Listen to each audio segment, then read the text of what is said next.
probably on their cell phones. I mean, why would you trust somebody that has violated your perceived sense of privacy? Now, ART, art, art, ART, art, art, ART. Thank you. So at the end of the day, La Hood is going to win. Okay. As a matter of fact, the last time that he ran, more people voted for him than anybody else in his district. So at the end of the day, La Hood is going to win. You need to give these people their money back. Okay, you need to give these people their money back, John Kitover. Okay, La Hood is good for the hood.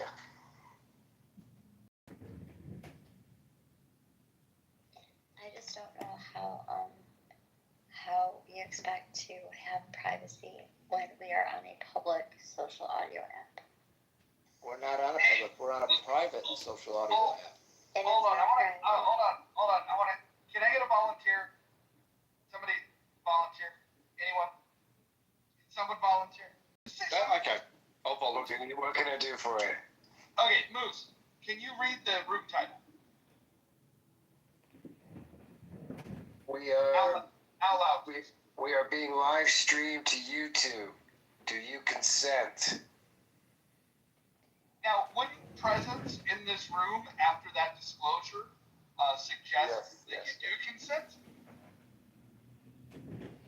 Okay, just to let everybody know, I've restarted the YouTube live streams starting now.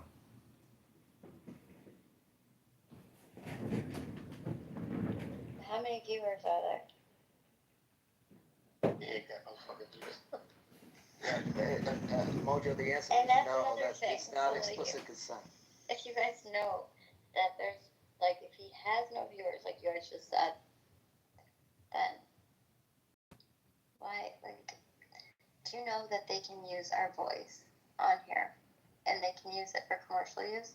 So, like, all of our voices are recorded, and if they want to do anything that they want to them, so, like, 10 years from now, you may hear your voice saying things that you never fucking said, and that to me is, like, more of a concern.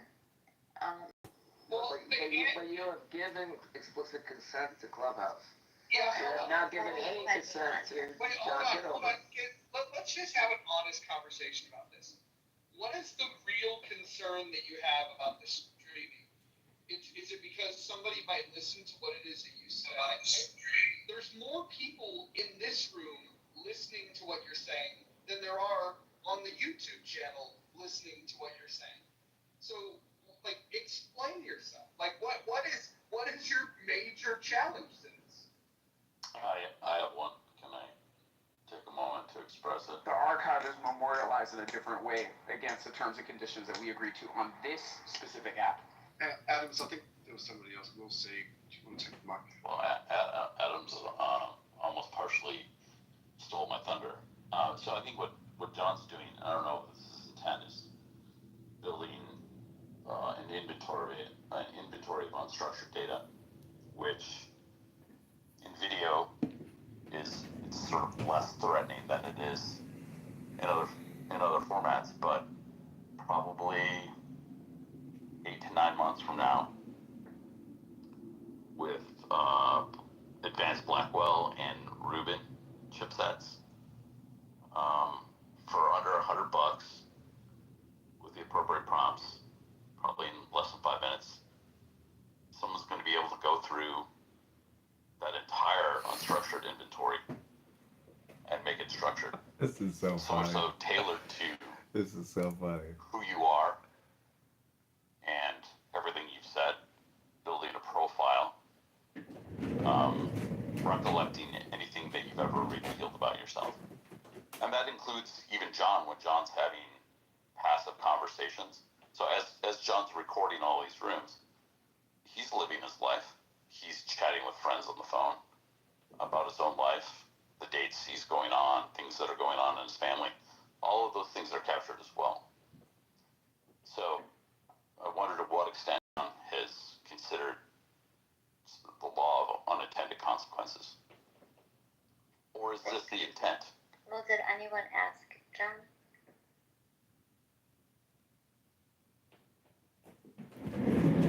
Anyone? People have asked John, but then when John goes to answer it, John is I've asked him. giving an answer. Yeah, I just heard the question, and the point is, it's not necessarily unstructured. I spend a lot of time structuring, and there's tons of playlists. There's a podcast on every YouTube account. It's 30 YouTube accounts that I'm personally managing. It's a lot of work, and I've been doing it in a flow state for like 5 years. So when you say that video data isn't like of see, video data really has a lot of data in it.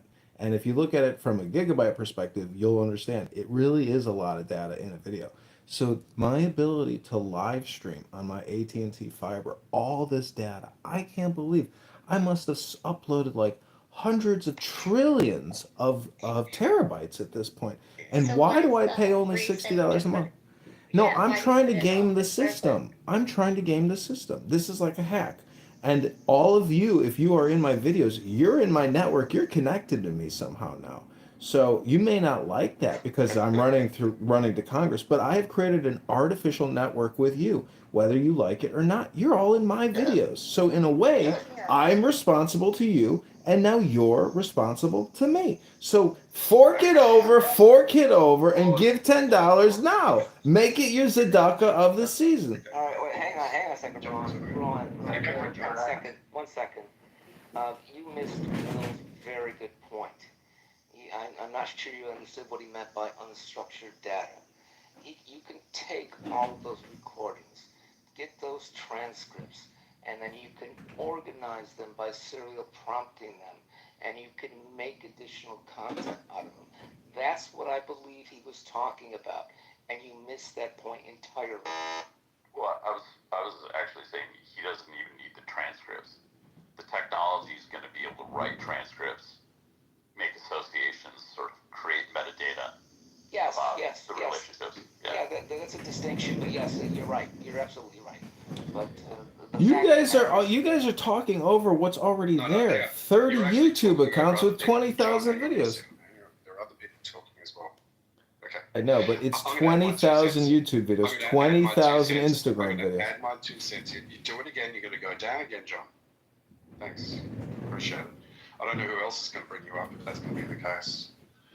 See, when you choose to be able to sign up to a service, that service is, it's incumbent upon that particular service as a commercial entity to be able to follow certain laws. Okay, and there's an obligation to those laws. Those companies are held accountable for what happens to that particular data. What people do, right, as far as what John is doing, is putting information out there which is in the public domain that can be scraped and utilized with AI. Very, very simple scripts that can be recorded. And exactly what you're saying, there is profiling that can be done. The technology is there right now if people want to be able to do that. And profile it back to your particular names and hold that as data. Selling it. This is part of what John is facilitating. And I just want to clarify one last thing, okay? John, I do not consent, regardless of the sign and the title that is in this room, for you to be able to record or stream my voice, ideas, thoughts, and feelings at all. Thank you. So, a couple of things. If anybody's ever gone to a live wrestling event that broadcasts on Netflix now, like WWE Raw, when you're in attendance before the show starts, they make an announcement that that you being there, that they're going to be recording. There's going to be cameras everywhere, and that they may use your likenesses. They may use for purpose, for marketing, or otherwise, right? And so, and you're not consenting verbally. You're not giving express consent. You're simply implicitly giving them the consent by continuing to sit there. I would imagine courts would look at this room the same way, especially if when you make the disclosure that hey, it's being streamed. So if you have protest, if somebody's really worried about their information being streamed in this conversation, I think the best way to protect yourself is to not be on social audio. Because if you're on social audio, let's say John gets hit by a bus tomorrow, heaven forbid, because we need him for this political race. But let's just say he gets hit by a bus tomorrow. Everybody still has the ability to record and to stream. And by the way, you don't have any control over.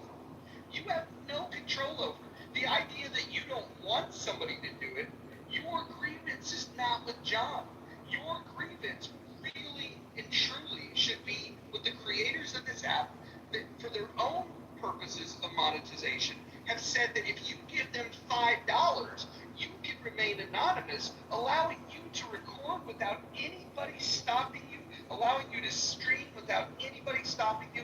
And I think that what we're doing is we're aiming the gun at the wrong person. Yeah, I'm going to disagree with you, Mafia.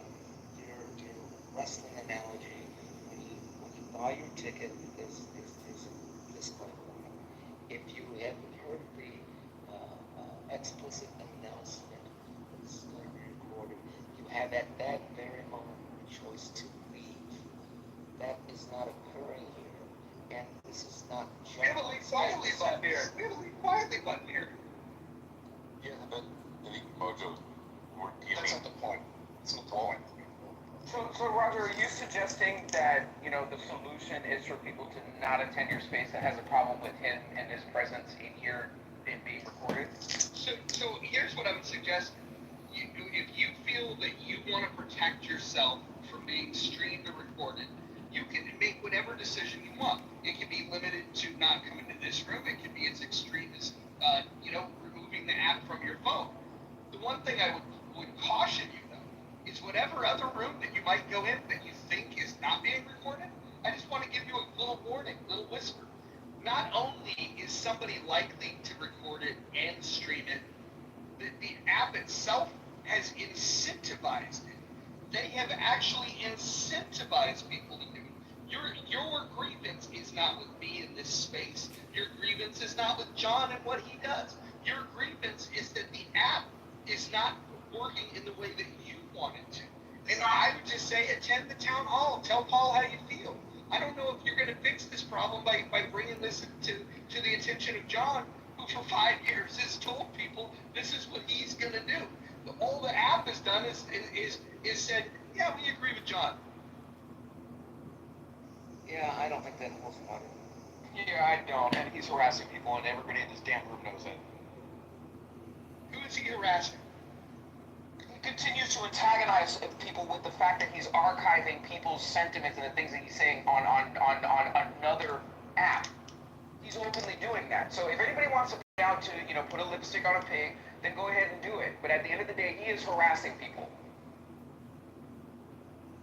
Adams, hold on. Adams, you have the plus mark, right? You're the only person on the stage. No, there's 2 people. 3 people. Sorry. Counting it. Trying to drag and look at the screen. There's 3 of you that have the plus mark. The plus mark allows you to go into a room anonymously. John has the ability to go into a room anonymously. What's the difference between John going into a room anonymously and you going into a room anonymously? Can you explain? Because there's some unwanted actions behind the antagonization, which gives insight into the intent. The intent is to harass. Okay. What do you mean by harass? Who is he harassing?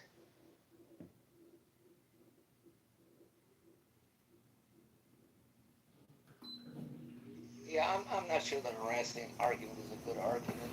It's a weak argument. Yeah, I don't think anybody's going to can have a complaint about that. People are ugly, people are mean, people are nice, people are not. It's the surreptitious recording and the utilization of it without permission. That is the crux of it. And all of the recordings you've done have not been done by permission. That's for a fact. Well, Joe, I would just encourage you to go to my YouTube channel, look at some of my videos, and you tell me. Be a judge of the videos. Don't be a judge of me as a person or my total operations. Look at an individual piece of work and give me some feedback on a specific example, not these overgeneralized John Kitover sucks statements. You know what?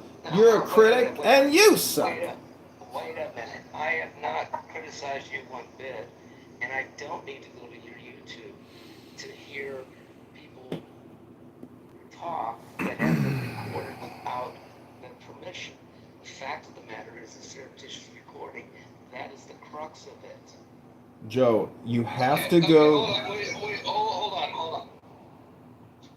Just so everybody knows in this room, especially those that are complaining about it, this room right now is being streamed. And everyone in this room, including the people speaking and complaining, are aware of this fact, and yet you choose to stay here and complain about it, knowing that it's being streamed on YouTube. I would argue that you want to be streamed, otherwise you would have left already. No. This is childish. I'll see y'all later. This is fucking childish. What are the damages? Well, there is that. There is that. You do need damages to be able to get compensation in court. There's no question about that. But the reality is, if they feel like they've been damaged and they go to one of these YouTubes and they've been mischaracterized and they've suffered some harm, then that's actionable. So, okay, well, that's a risk that John's then taking. yeah, can I just point out that one person has decided to exercise their right to leave the room when it was pointed out that continuing to talk about it and complain about it, knowing you're being streamed, pretty much invalidates the argument that you have a problem with it. Because if you had a real problem, if I had a real problem with it, I wouldn't be here. That's how I exercise my freedom when I have a problem with it. But let me make my final point. The person that did storm off and say, "Forget this. This is immature. I'm out of here," also is participating in this communication by creating a PTR saying that they support the opposition to him running in the race. So everybody is trying to communicate their own bullshit here.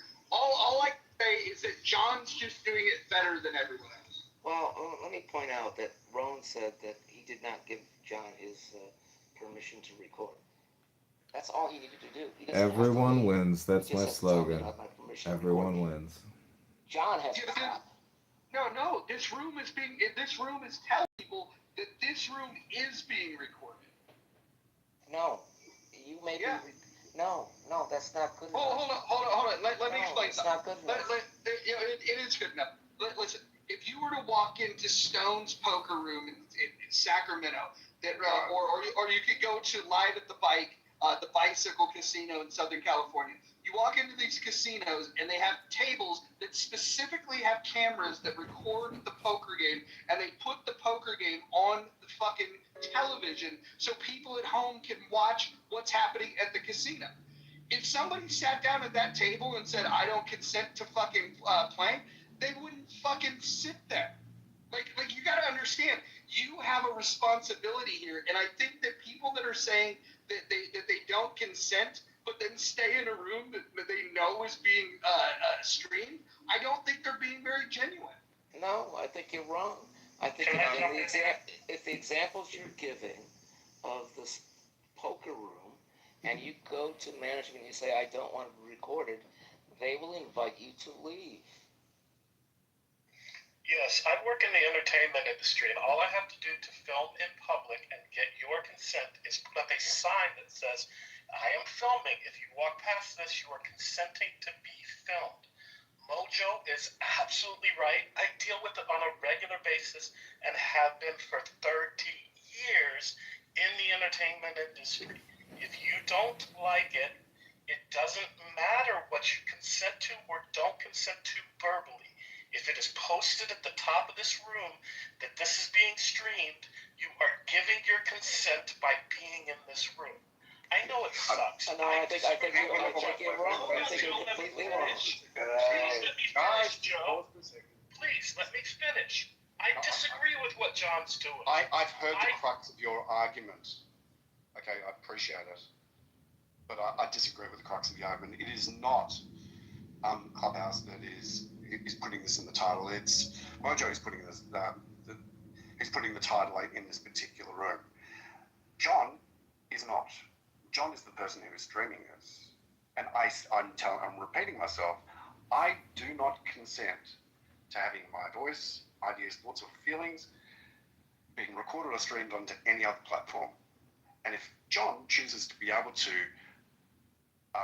disregard my wishes, then there are consequences. That's not a threat. I'm just stating that is what it is. You'd have to prove damages. There's no consequences. Okay, that is absolutely a distinction if John is recording and Mojo is the one putting up the consent. I can see your argument there. But you still have the ability to leave and that is actually exactly it. Is you could sue him, and you could prove your damages and sue him for that. But I do see your distinction, bro. I do, and there's a legal argument there. Well, I don't support or understand John's recordings. It is like Mojo said, it is the app. You're shooting a messenger. The app literally said $5 a month. Here are the tools here's the incubator for disease of anonymous recordings and streamings. Mods can do absolutely, or mods are left powerless to be at the hands of these random recorders. Like, that is all on Clubhouse. I don't know where Clubhouse has given explicit consent for people who have a plus sign to record. I don't think that's part of the TOS. Joe, you're 100%.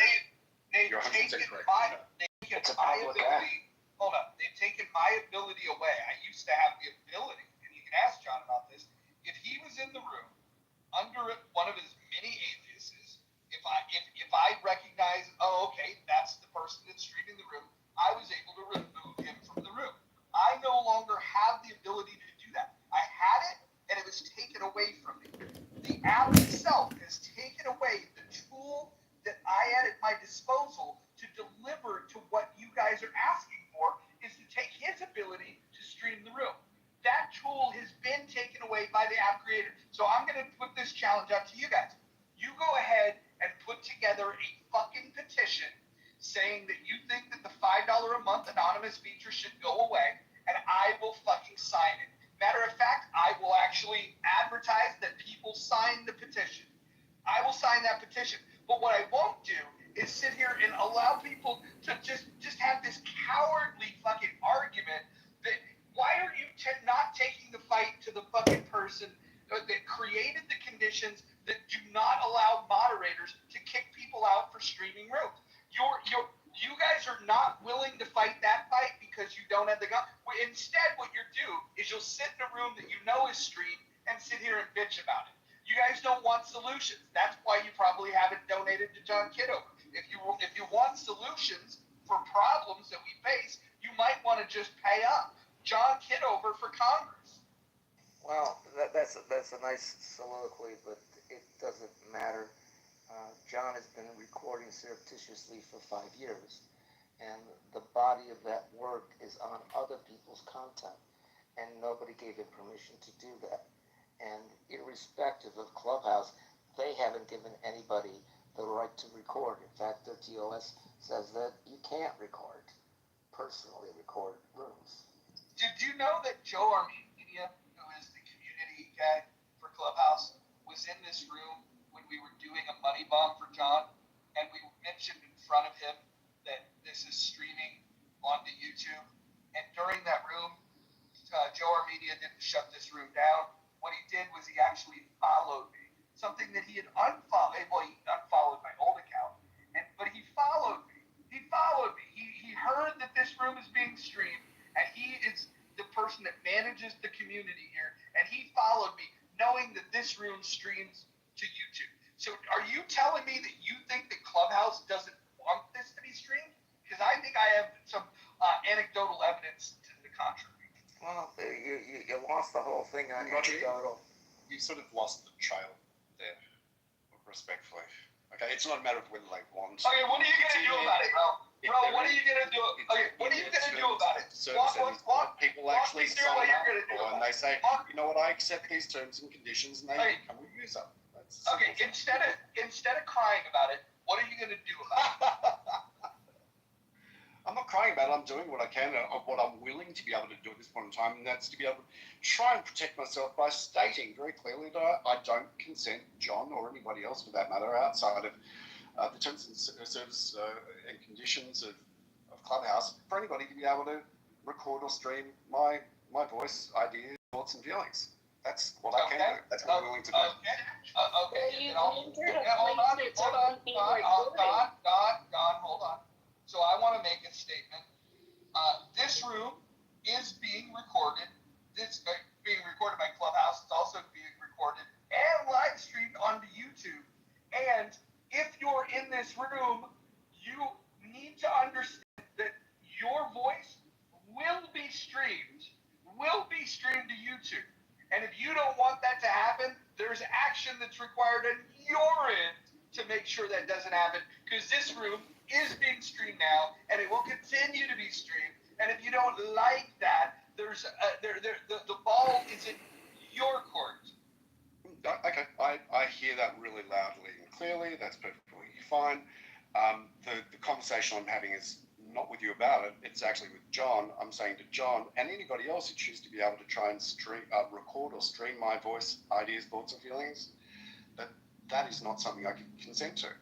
I consent myself for being here. I consent you, obviously, for creating the own rules that you have in this room and also this house, and that's perfectly fine. I accept those conditions.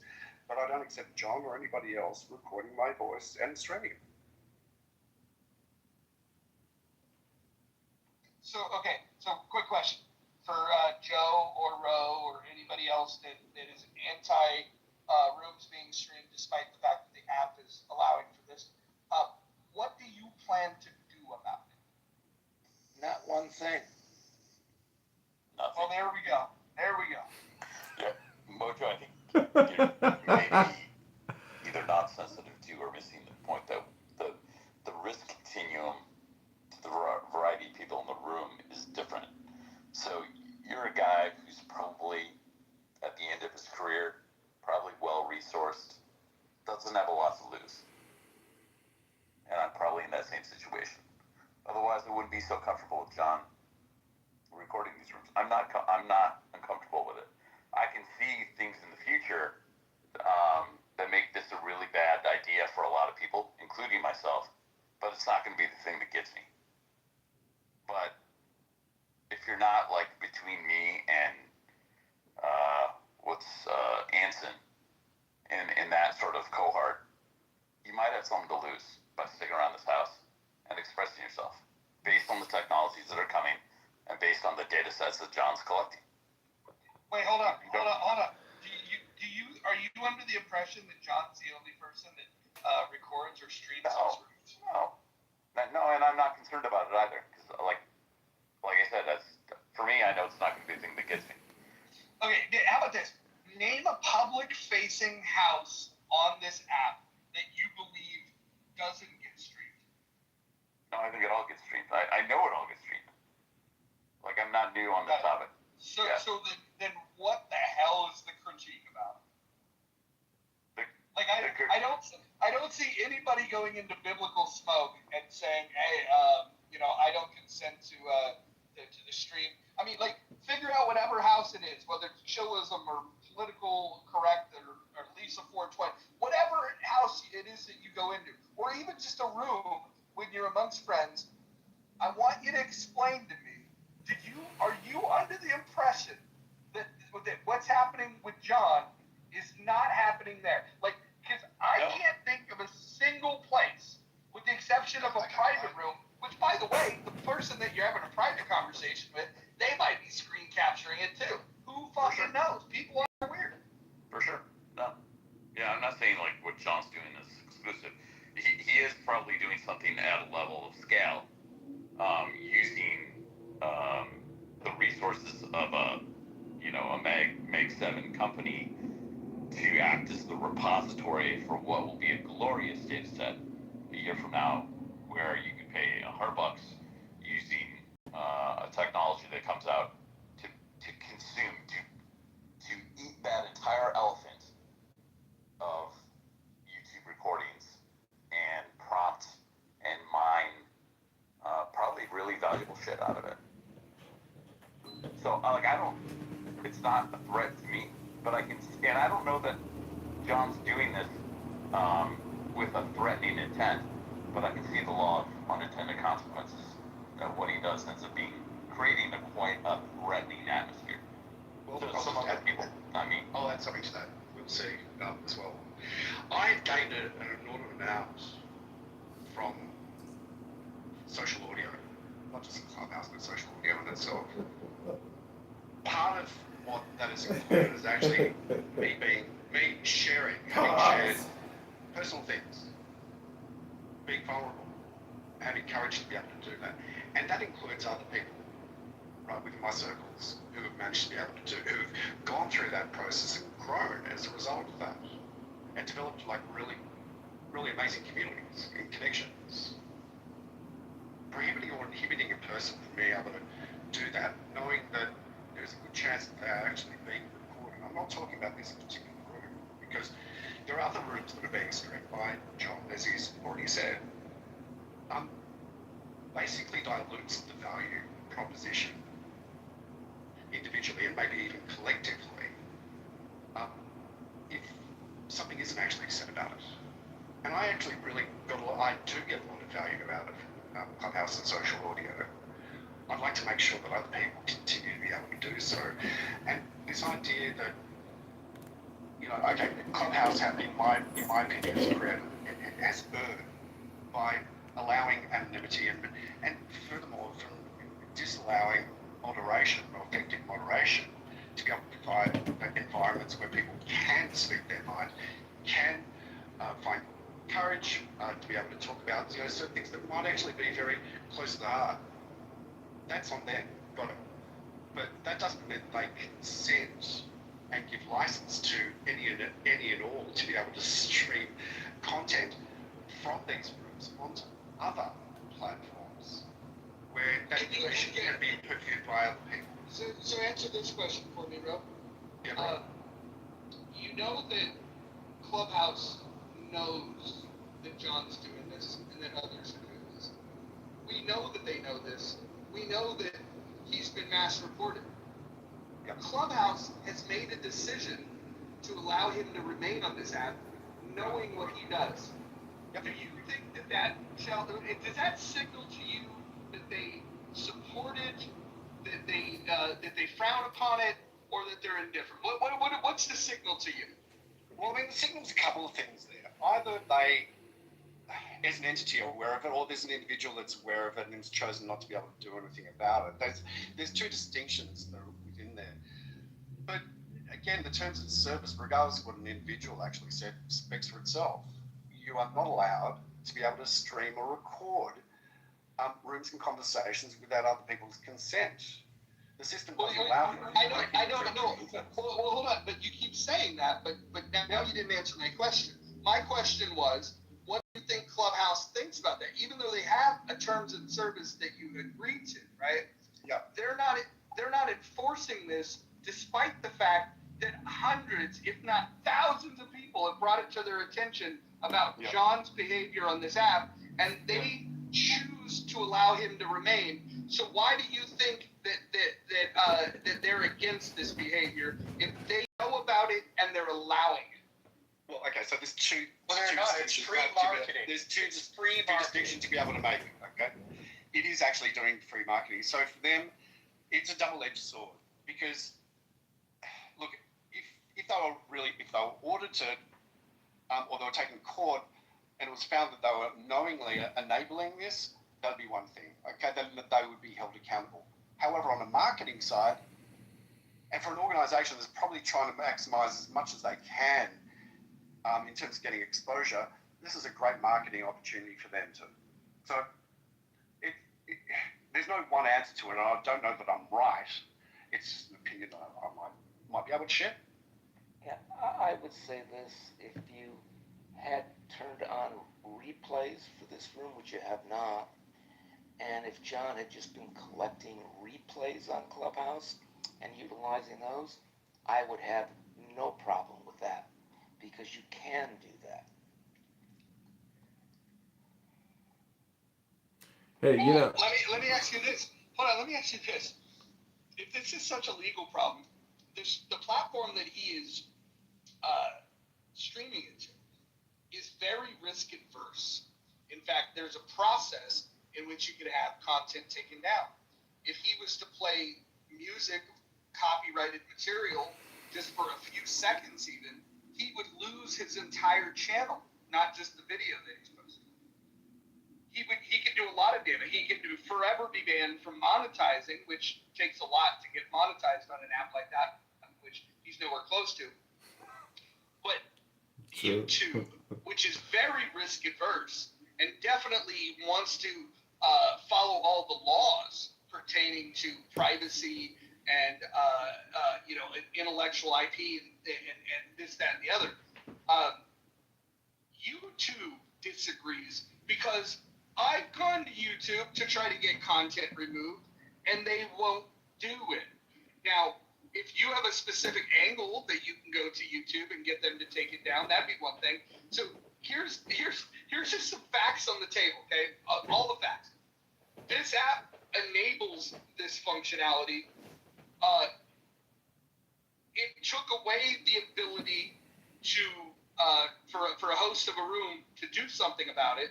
And when this app is notified that it's happening, they take no action against the person. And then the app that it's being streamed to, when you bring it to their attention, they take no action.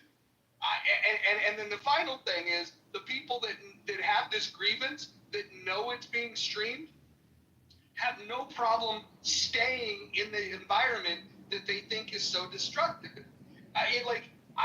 When I add it all up, I just think that it's a very disingenuous argument. I'm sorry.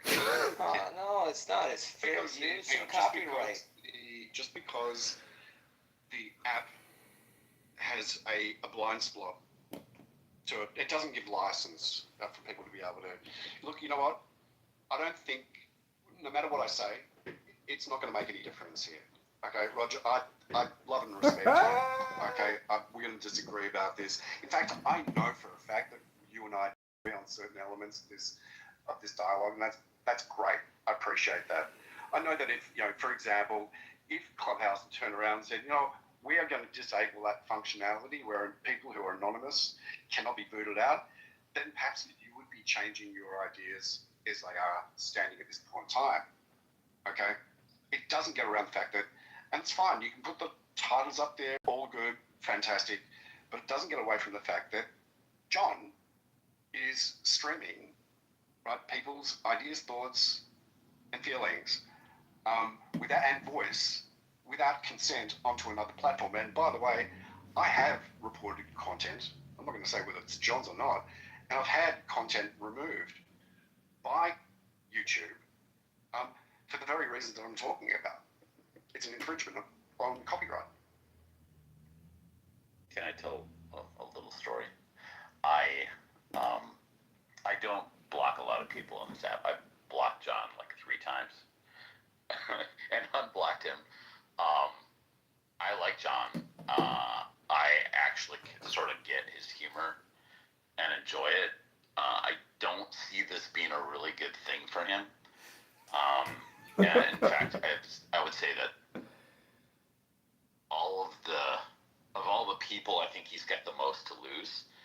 And Mojo, you're probably more familiar with the story than I am, but when I believe it was Hulk Hogan was in a lawsuit with the Gawker, right? So then Peter Thiel wrote a book on this. Was Hulk Hogan the threat in that litigation? What ended up being the threat was somebody who was trying to seek revenge against Gawker, and that was Peter Thiel, and he was very well resourced and tipped the balance of things. So it's, again, I think a lot of this conversation has been good and it's been wide-ranging, but in a lot of ways it's been pretty myopic. If you don't know what myopic is, it's like nearsighted, meaning the things that can bite you in the ass are oftentimes the things that you don't contemplate or can't see with like first-order thinking.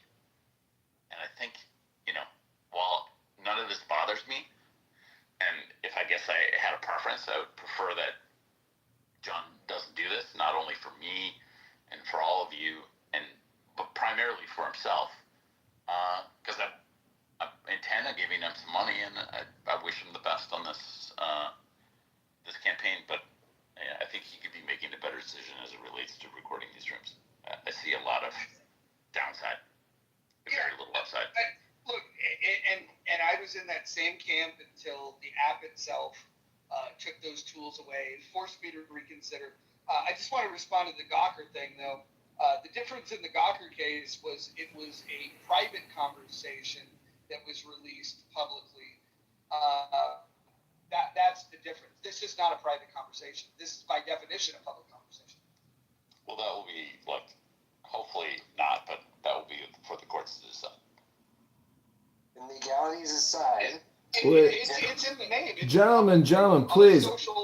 On a social audio app. It's a public room. Gentlemen, please let me. Gentlemen, please. Gentlemen. for the U.S. Senate. If somebody's looking to gain attention, then sure. Like, if you think, here's the thing. If you think that his opponents could weaponize this, I would say you should send all of the videos to his opponents. And let's see if they weaponize it. Let's say if they find the worst thing that he's ever done in this app and use it against him so he doesn't win the election. I would love for that to happen. It would be the most publicity that he's going to get in this cycle. So please, if you think that what he's doing is wrong and it's not helpful and it's not becoming of someone running for Congress, then go take the links to every single one of those YouTube channels and go ahead and send them to his opponents. Gentlemen, I'm sorry for getting so excited. I just want to remind you, you are all being live streamed to YouTube, whether you consent or don't consent. But, you know, I'm also creating reels real time. John, what's 11 million times 11,000? I would just encourage you all to take the deepest breath of the day. I want to thank you for being a part of this Mojo experience. And this campaign to elect candidate Congressman John Kitover to the 16th district, this is an ongoing room, it seems, every day. I'm sure tomorrow will be just like today. I don't want to say it's Groundhog Day, because it's not. We are going to doge Darren LaHood, who has created $20 trillion in debt, who supported the vaccines and has $10 million in his bank account from Big Pharma, from Big Health Insurance. And he's just a skimmer and a can kicker. And he's created $20 trillion. And if you want to be a part of this campaign, follow me on X, John Kitover IL. Retweet something. Comment. You know, nobody even watches any of the content. And everybody is sitting here complaining for 2 hours about me. Meanwhile, nobody even looks at it. So, you know, that's life. People like to be art critics, but nobody ever picks up a canvas and a brush and paints anything and hangs it on their wall anymore, nor do people read books. They just come on a social audio complaint app called Clownhouse and deposit their complaints in a fucking vacuum. Welcome to the abyss that you create. I'm merely just recording you, and you're live on YouTube right now. John, can you put the links to the shorts in the chat? Because I want to send them to my mom so she knows that I'm on the internet. Yeah, you're definitely in there. I don't know. You'll have to scour through the 20,000 YouTube videos to maybe try to find yourself. Good luck.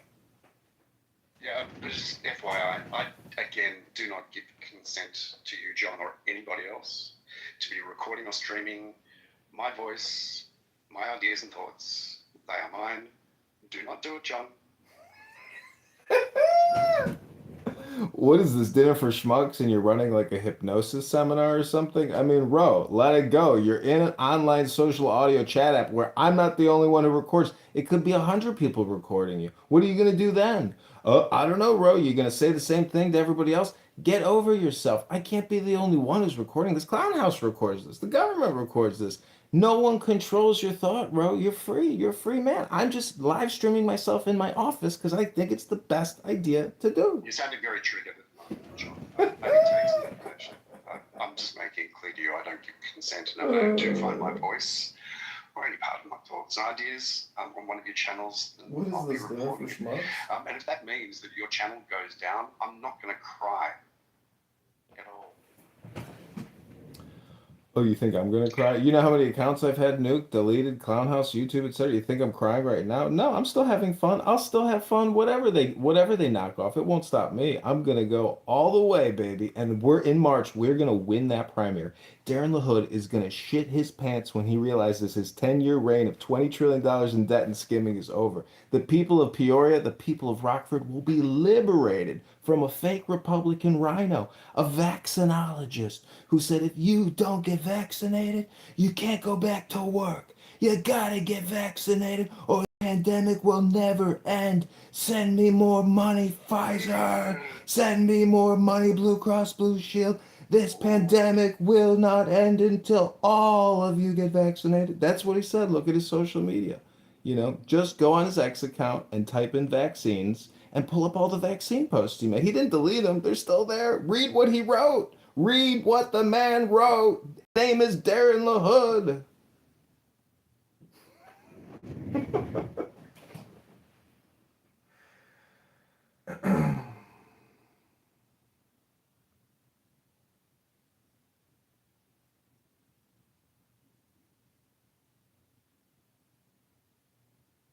This has been a fun room. I wish I could get on the stage of the town hall and ask Paul that question.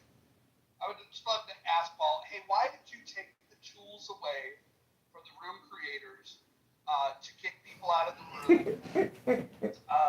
Because there's a lot of things that they can do. First of all, I should be able to kick anybody out of the room, right? They said, no, the creator does not have that right. In fact, we're going to get people to pay $5 a month for the privilege of not being kicked out. That's what they're charging people $5 for the privilege to not be kicked out. It's like they've got immunity. It's amazing. I think that everyone that's spoken tonight against John is just guilty of not understanding who their true enemy is. I think what you should be mad about is that Clubhouse made some changes that now justify and enable people to do what John's doing, and then you want to rehash something that's been happening for 5 years. Well, like, he's been doing it for 5 years. The only difference now is that Clubhouse is on his side. Clubhouse took his side against you guys. Yeah, I don't It's think me. I don't think I was that's so, against it. Mojo. I don't think that's so at all. The fact of the Oh, matter, really? Clubhouse changed the Do I have the ability to kick? Do I have the ability to kick out people that are anonymous? Yes or no? You have no ability to stop anybody from recording, irrespective of being able to kick anybody out, anonymous or This is otherwise. true. People could be recording anyway, and that still would be surreptitious, and they would be just like John. Right, but what we identify. But to leave the moderator powerless and to take away that ability to remove a known recorder is just, it's counterintuitive to a good user experience. Oh, well, what about the unknown recorder? Well, you guys aren't complaining about the unknown recorder. You guys are complaining about John, the known recorder. No, I have been very clear about surreptitious recording, period. John or anyone else. So who's the other person you want to name in this suit? I don't have a suit and don't plan on filing one. What if you did? Is there another known person that does this? I'd have to have damages, and then I would know that I had been somehow compromised by recording being broadcast someplace else, or somehow I suffered a loss. I don't know that, so there's nothing I can do, and I don't know who that person is yet.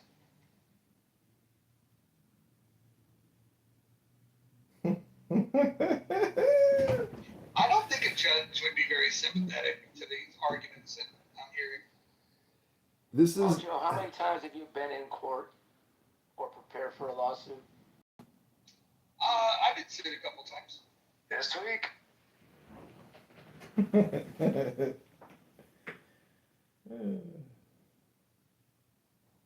Why? What's the inference of that question? I'm just wondering if you've gone through the discovery process and actually had to defend against the suit or file the suit, that's all. Do you think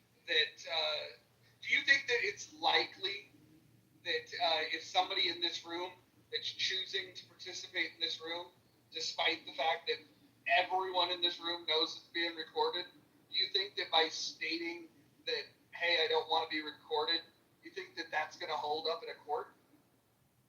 Oh, it very well may. Depends if you have a good lawyer or not. No, the only argument you have would be defamation, and you have an obligation to limit your damages if you're aware of how to limit your damages. You'd be making the argument that because Clubhouse is in the state of California, and California is a two party consent state, and audio is only being recorded, not video, because you don't have the right to limit video in public. You could make the argument that this is a public space. And so, again, I agree with Mojo. He's absolutely right. It's not going to hold up. But go ahead, sue John for defamation. That's your argument. William, you're incorrect. Doesn't matter where Clubhouse is incorporated. It matters where the person is domiciled. So I'm in Maryland, where you cannot record without explicit permission. Can I make one request? If anybody is going to file a lawsuit, can you do it soon? Because I would love for the publicity of this to blow up before the primary in March. Yeah, I have no plans on filing any lawsuit. Just out of curiosity, Joe, are you a lawyer? I am not a lawyer. My brother's a lawyer. My partner's a lawyer, but I'm not a lawyer. But I have had to do a lot of lawsuits. Clearly plays one on Clubhouse. I have not pretended to be a lawyer one iota.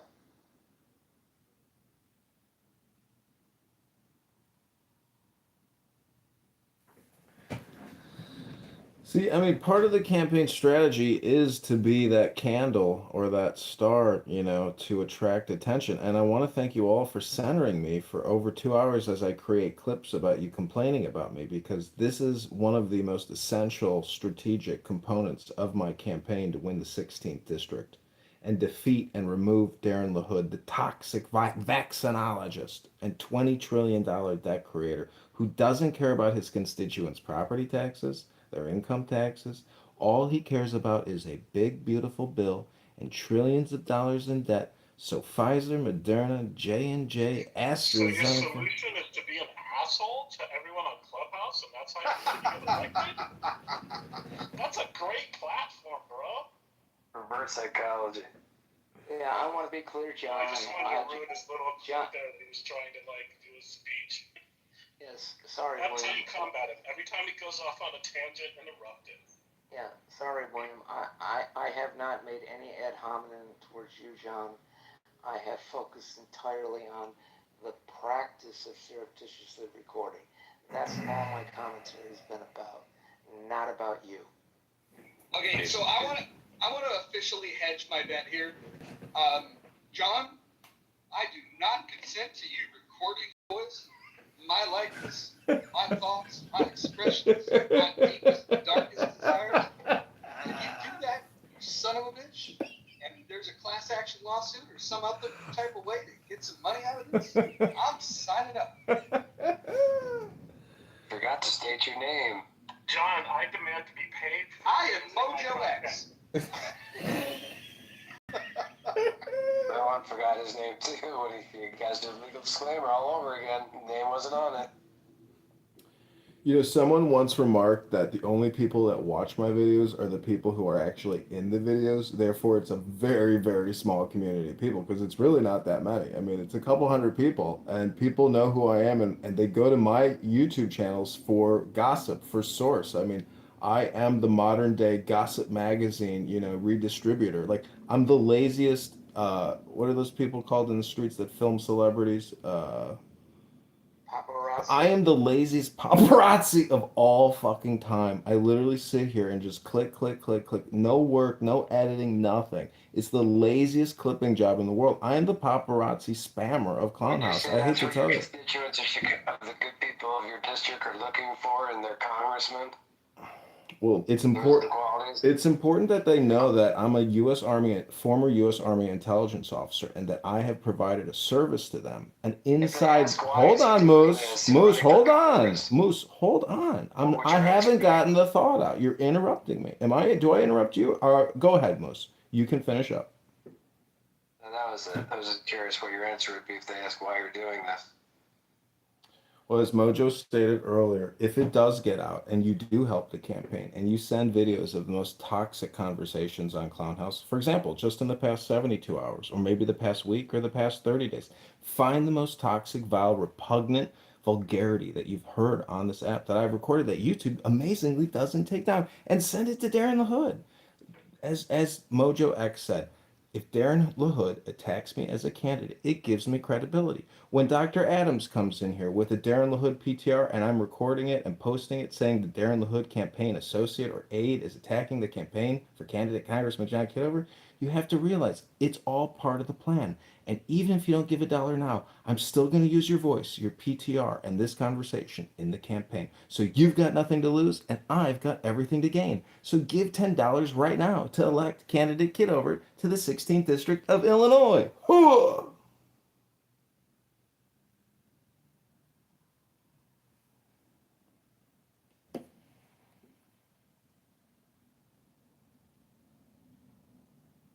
Oh man, these last 72 hours have been a blast. I gotta say.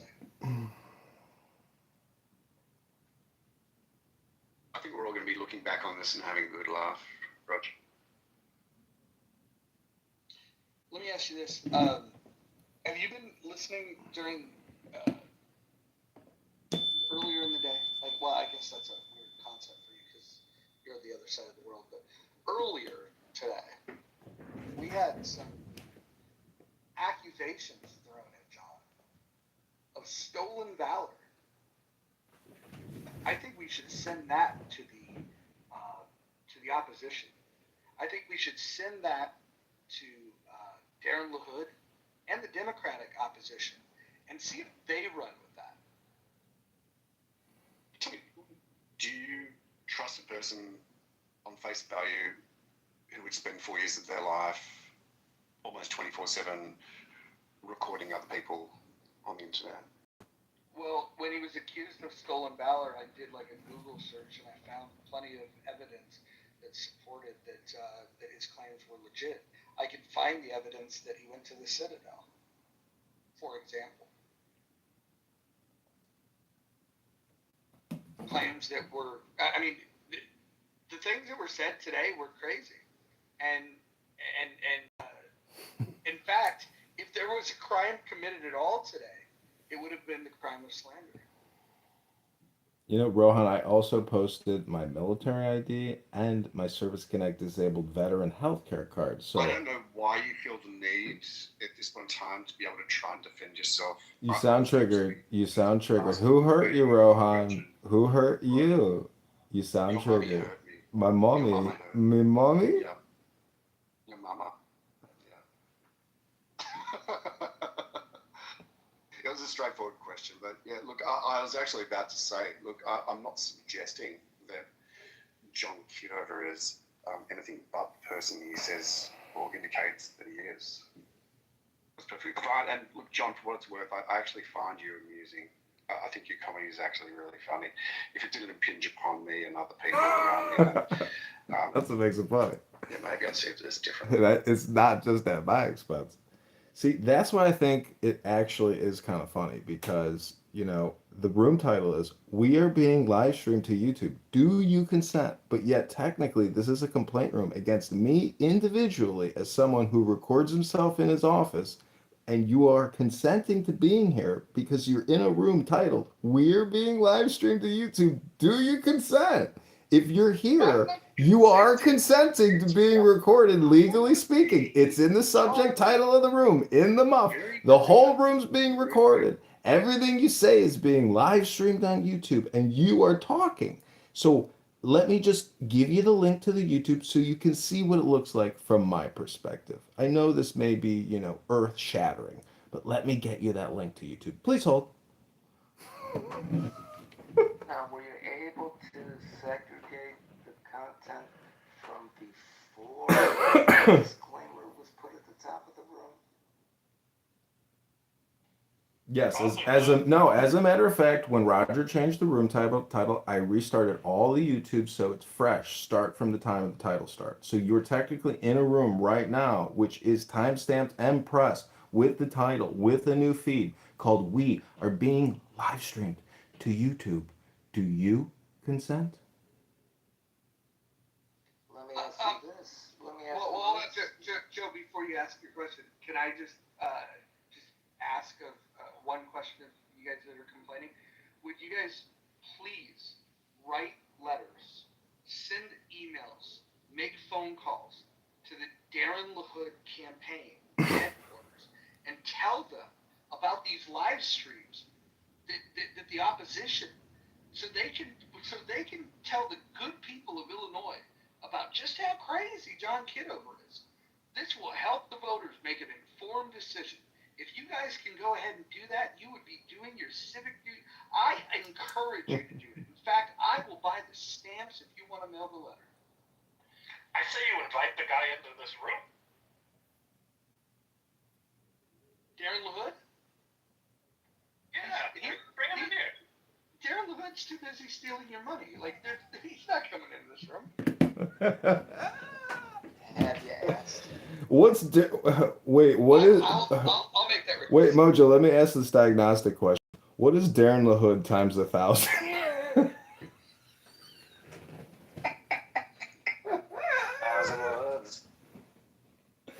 Cat, got your tongue? Okay, let's move the show right along.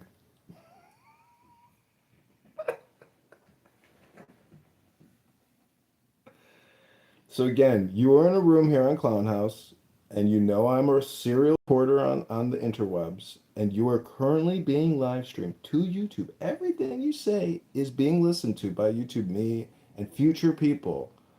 Do you consent to speaking up right now and being forever on YouTube?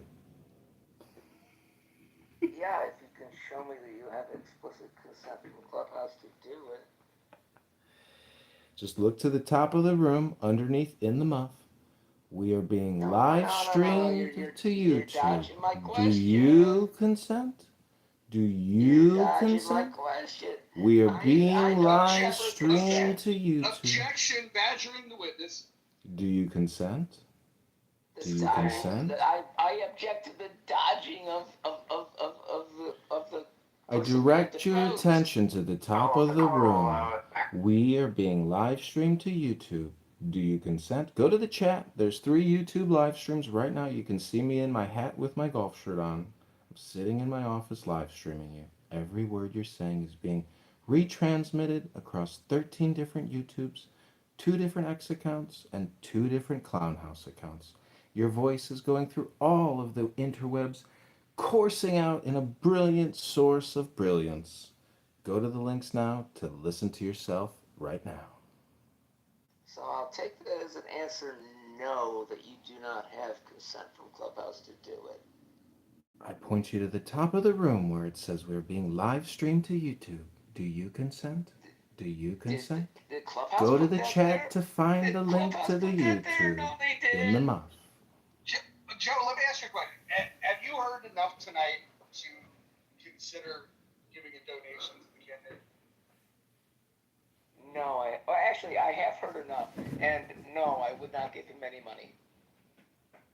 In fact, I think John owes Joe money. You know, this is a very tough audience, and I'm a former stand-up comic. I've done a lot of stand-up comedy here in Chicago. But to me, this is the modern stage. To go to a bar, to not even make people laugh, but to sit here to record you live on Clubhouse in a room called We Are Being Live Streamed to YouTube. Do you consent? Do you consent? And so the point is, you are still here talking, even though you're complaining about being live streamed on my YouTube, but you're still here talking about it because of dopamine, because of what I'm saying and what you're thinking about saying next, creating dopamine, dopamine, dopamine, and then more dopamine. But the question is, you are still in a room called We Are Being Live Streamed to YouTube. Do you consent? But here you are, mesmerized and hypnotized, listening to candidate Congressman John Kitover running for the 16th district in Illinois.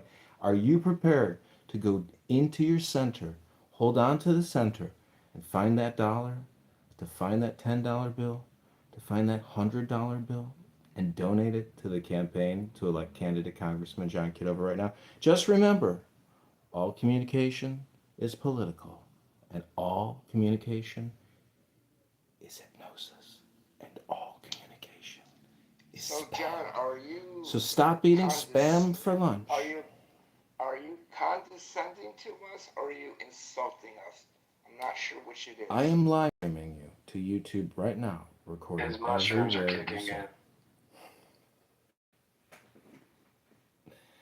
I'm not being condescending. I'm merely trying to make the point that people come to Clown House, and at a subconscious level, it's mostly just dopamine because nothing is created here. Nothing intelligent is hardly ever discussed. There's no organizing effort to create any kind of intelligence. Then again, It's it begs just the question heated for your conversation. comments. Why? What is the motivation? Why? Well, because I think that as a leader and as a congressman, I'm also the primary educator. And that means I think that in society today, we have an anger management problem, which is from the top to the bottom. And I've observed it. I'm sure you've observed it. In this app, we've observed it. I've recorded it. I've distributed it. And you are all witnesses to the fact that people are not in control of their emotions. Their emotions are in control of them. And many people do homicidal ideation projection, which is screaming out death threats all day long. Some people are engaged in nefarious activities on this app. I've also live streamed that onto YouTube. So if you think your pathetic little gossip about God knows what is a problem for you, well, put yourself in my shoes. I'm running for Congress recording you. I got it. Condescending. Got it. It's produced by FOMO Productions.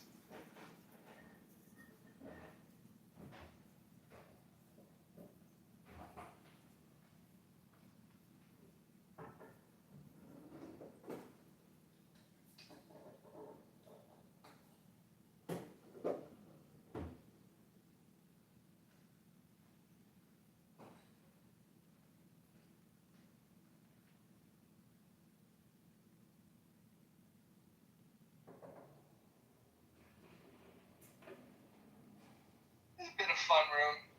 You guys kept me busy. Long drive. I appreciate you guys. It's been good. Do we entertain you? Do we amuse you? You know, I get my greatest amusement when I go and watch the live stream on YouTube, the one that everybody's giving consent to. Alright, now that was actually funny. Too soon.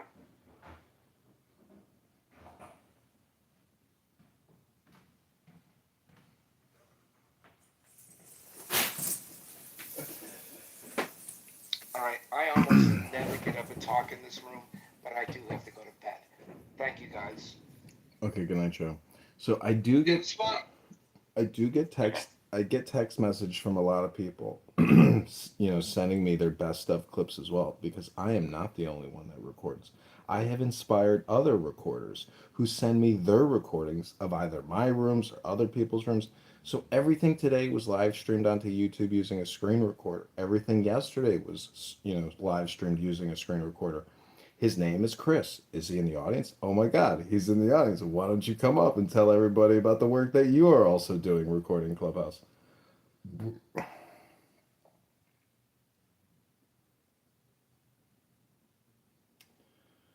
So the person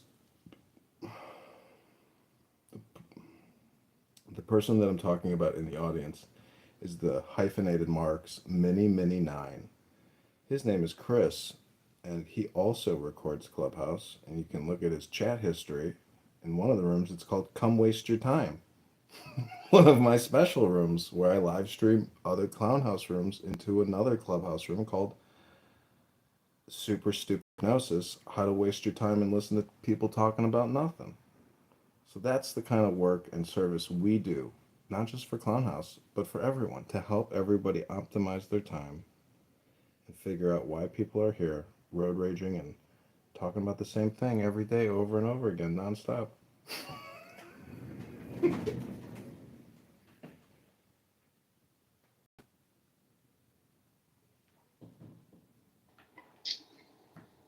Tomorrow's going to be a fun day. I'm not sure what the topic will be in Hanson's room, but rational discussion group. It's starting to build some steam. Did you guys have fun in that? I didn't get to listen to the whole thing. I know Timok, you were there. Dippity, you were there. John, you participated. Moose, I think you were there as well, right? No? All right. It was good. I listened to the part of the playback. I read those stats. It's $88 billion a month to fund education in this country. 1.1 trillion a year we spend on education in this country. That's a big business. 1.1 trillion a year is spent on in this country on education. 88 billion a month. 88 billion a month. Divide that by 30 days. What do you get? 2 point what? 2.8, 2.7 billion every single month, month after month. Another 2.9 billion, another 2.7 billion, another 2.8 billion every month. $3 billion, $3 billion. It's a lot of money.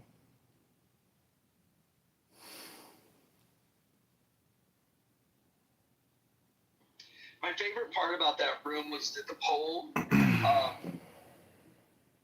I would have thought the way it was framed that ad money would have been a bigger, more popular option, and it was the least popular. Last I had looked, only 5% had indicated that they wanted to add more money to the system.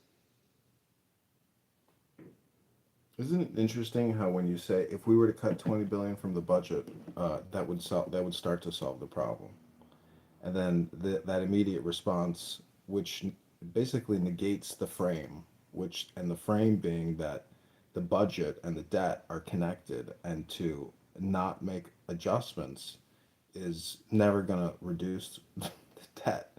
So you pointed it out pretty quickly what immediate speakers had to say about funding cuts.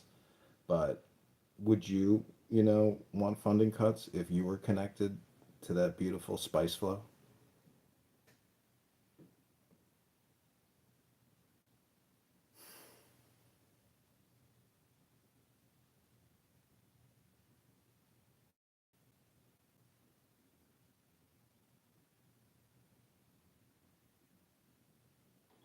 I think tomorrow is going to be a good day.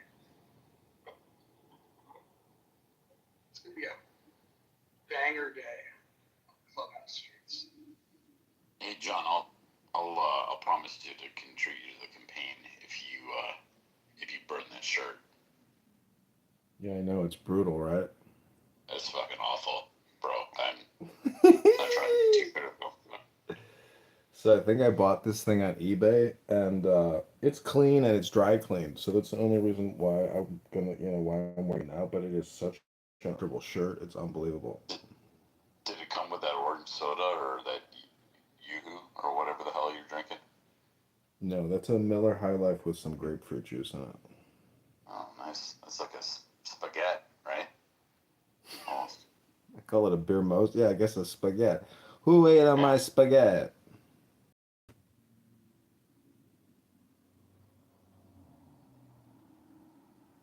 Dude is a very chill dude. I think he was very happy that we read that Dao De Jing. So, dude, how would you rate my performance as a candidate congressman for the 16th district using Clubhouse as our base of operations?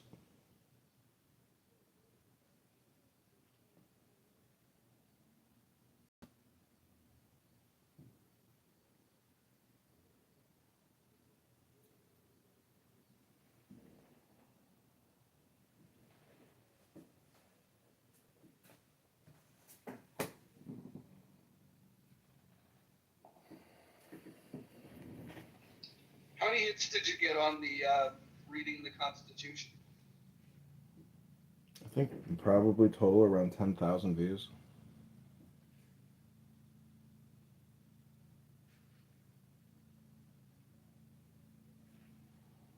But I filmed the Serb Fest here, where all these beautiful Serbian women were dancing like medieval style dances, and that also got 10,000 plus views. So it's pretty much the algorithm clocks it.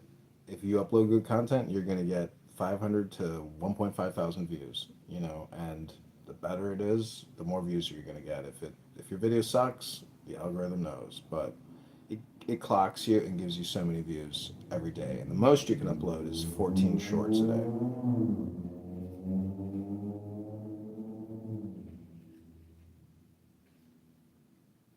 What was this Serbian dance fest today that you got 10,000 views on? You'd have to go to John_Kitover_Congressman on YouTube to see the videos.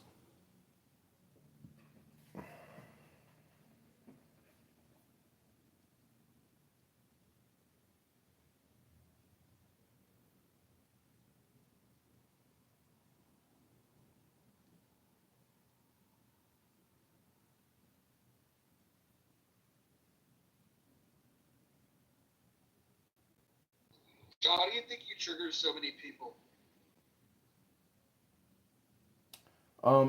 It's basically because I respond to people and communicate with people, and I think the sociopaths or the psychopaths amongst us, those people make constant and never-ending death threats on this app for 20, 30 minutes at a time. I think it's people like that that trigger a lot of people. Also, I just think that saying $37 trillion out loud and then 100 trillion or 110 trillion behind that in unfunded debt liabilities, it may make people feel a little uneasy about the future, but the whole secret is to know that the now is a compression of the past and the future. I'm playing a very complicated political game, aka a word game, which requires influence or persuasion or intelligent transmission of truths to establish credibility and trust in your new leader, candidate Congressman John Kitover in the 16th district.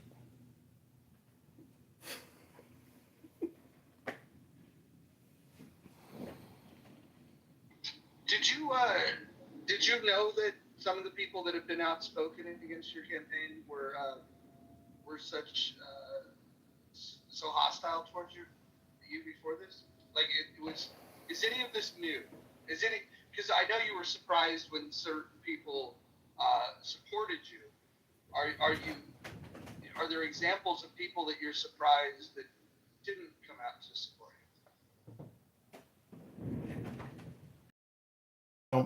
I think the responses that I've heard today against me, especially with the stolen valor stuff, is basically what people do. They basically did their pattern on me. They projected on me the same pattern that they do every day onto other people. So I'm used to the barbecue party being either the center of the roast or being one of the people roasting somebody in the room.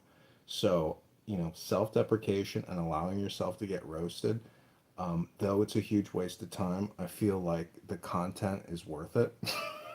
Because to get somebody with Brad's voice attacking me, on Clown House for free is, there's a time value money creation there. And since I'm live streaming and running for Congress, like it's worth it. So the people that haven't, come out to support me, I think that over the next couple months, when when I show them and you show them and other people show them what kind of impact we're having on the ground, especially with gathering signatures, it's all momentum. And I know it can be done because there's a lot of disaffected people out there that do not like their government, that do not like their representative. And you can go to Darren LaHood's X account and go in the comment section and you can read them yourself. People hate this guy. People are basically making death threats against him in the comments all the time. So he's not liked amongst his constituents. Now, they may not be Republicans who are shitting on him, but there are enough psychotic posts in his responses to know that there are a lot of people that do not like him.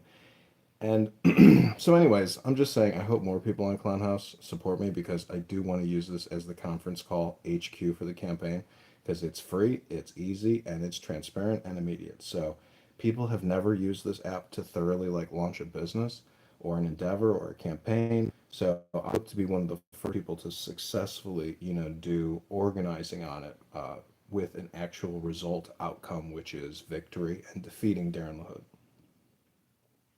Did you just say with a straight face, no one on Clubhouse has ever started a business? Or used Clubhouse to start a business? No, to use it as their conference call HQ, meaning their work team meetings.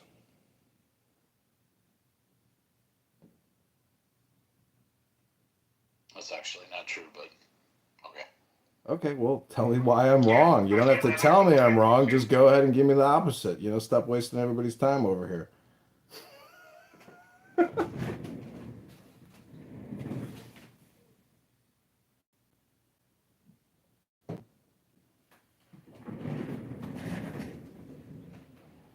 Because I've never seen it done. You know what I see get done on this app all day long, every day? Road raging, crash out, road rage, crash out, road rage, crash out. That's what people come here for. It's a NASCAR race. It is road rage, crash out, road rage, crash out, road rage, crash out. That's all that happens on this app. Why do you think people come here? It's for that dopamine. It's bum fights in a social audio app. Okay, well, you're right about that.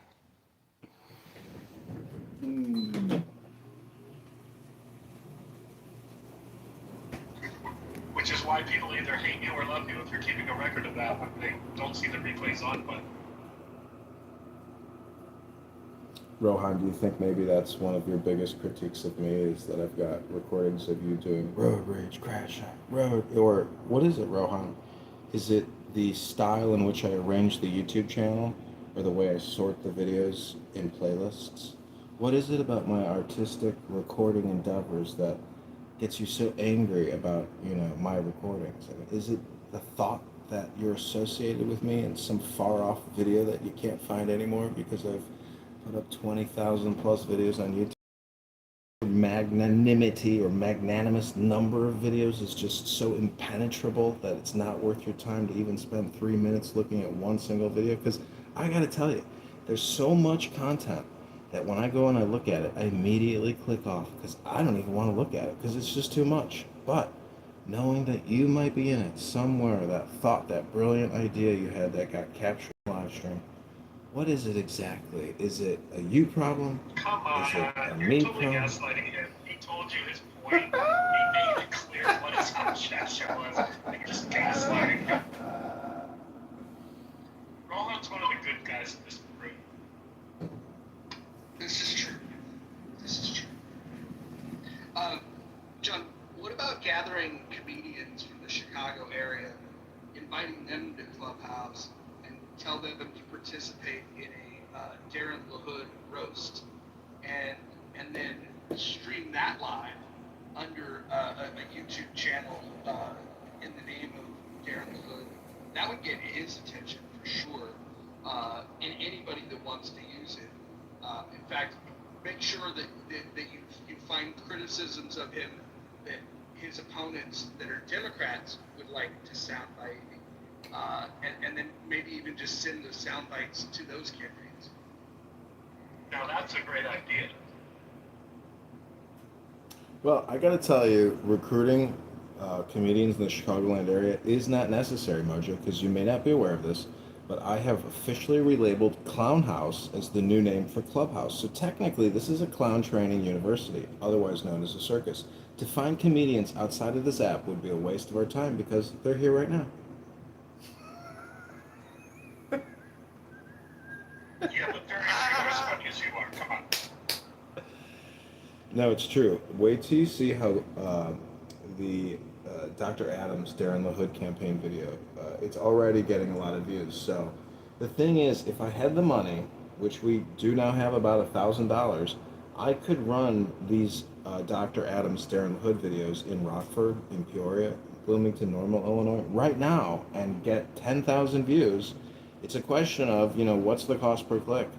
What's the CPM? Is it affordable? Can we actually get views in these districts, in the top towns? So I'm gonna start setting up some Google ads and X accounts and Reddit ads, and at least spend $100 here, $100 there soon. But really, the priority is the signatures. But the digital campaign component of this strategy in this campaign is very important. I mean, we need media buying. That's how Pritzker won Illinois, and that's how we're going to win District 16.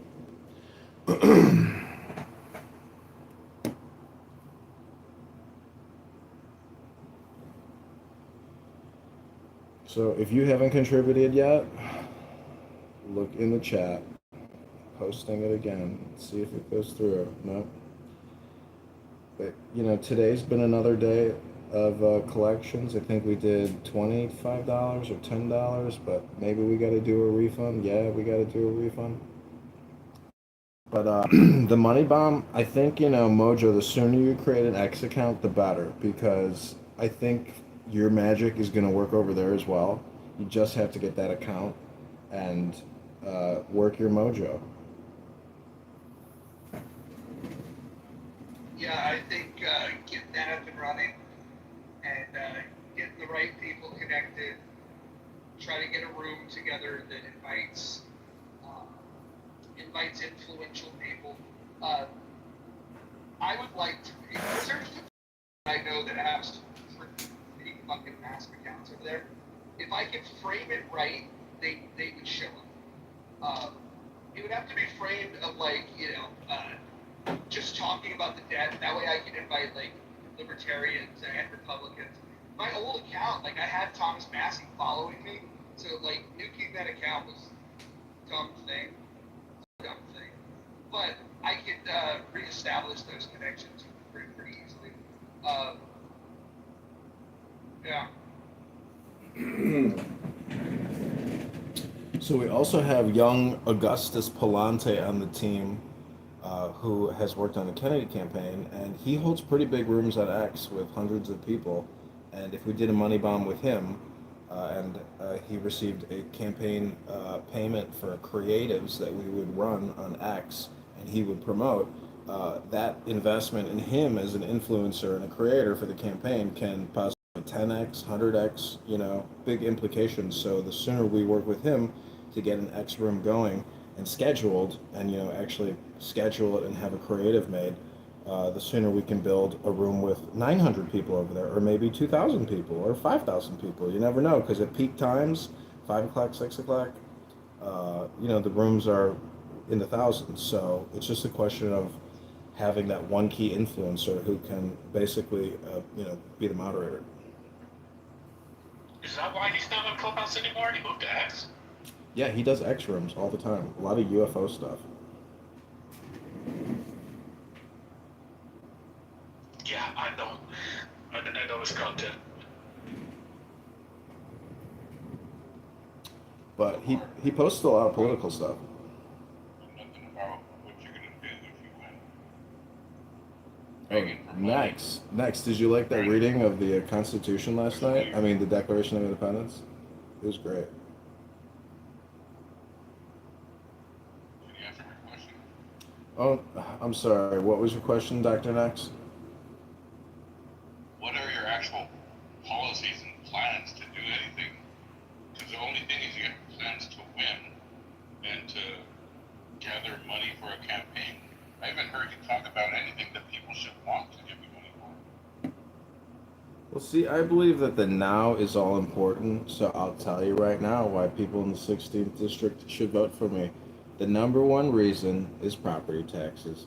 The number two reason is income taxes. And the number three reason is the federal and the state debt. Those are the three primary reasons why the constituents in the 16th district should vote for candidate Congressman John Kitover instead of Darren LaHood, who's created $20 trillion in debt, $2 trillion a year for 10 years. That's $20 trillion. Oh, I'm complaining. Clown House is a complaint submission form. You guys proved it. This past 2 hours, all you guys did is complain about candidate Congressman John Kitover and his live streaming activities. Okay, this is a complaint receipt form, and I'm just filling out the form. Here are my receipts. You asked me for the complaints, I'm giving them to you. So if you don't like my response, well, then that's not a me problem. You know what that is? That's called a you problem. What is your policy on property taxes? Your campaign, because you haven't offered anything. You say, here's the problems, but you offer no solutions. Stop borrowing, stop spending. Stop borrowing, stop spending. Stop borrowing, stop spending. Say it with me now. Stop borrowing, stop spending. Say it with me. I'm telling you right now. I'm telling you the answer you're looking for. Hold on, guys. He's going to introduce a balanced budget amendment. Okay, now that sounds like a policy. Why isn't that becoming a risk? It already. Shouldn't that be something you're talking about? Balanced budget policy. Say it with me. Balanced budget policy. Balanced budget policy. Balanced budget policy. Balanced budget policy. Say it with me next. You're not saying it. Balanced budget policy. Balanced budget policy. Balanced budget policy.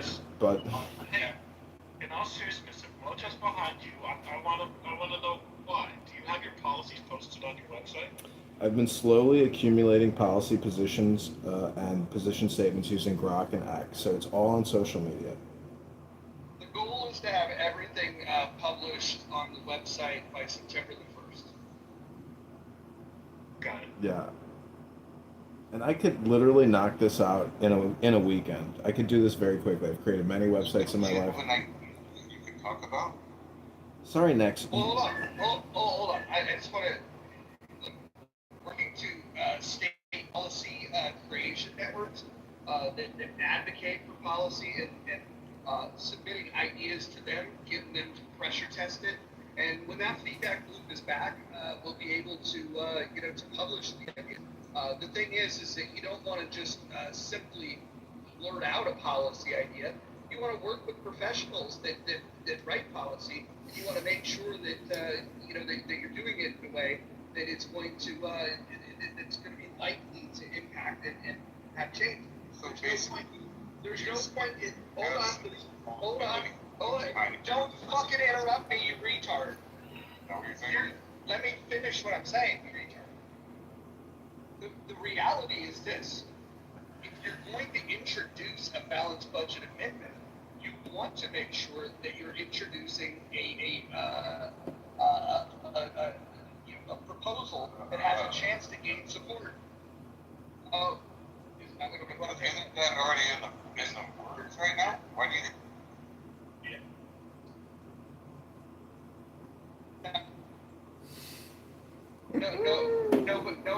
Nobody's proposing these ideas because everyone's afraid to propose things. There's people that talk.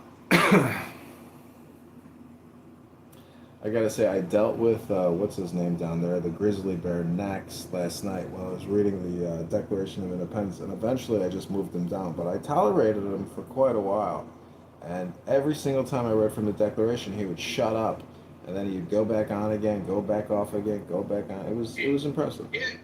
He's new to this app and he doesn't understand how social audio works. Plus, he's on club deck, so then he speaks on his fucking shitty mic and just like mumbles while people are talking, and it takes a few seconds to even recognize that he is speaking. Once he figures this thing out, I don't think he's going to contribute anything positive, but at least he won't be the dumbest person on this app. He lifted up the massive amounts of alcohol.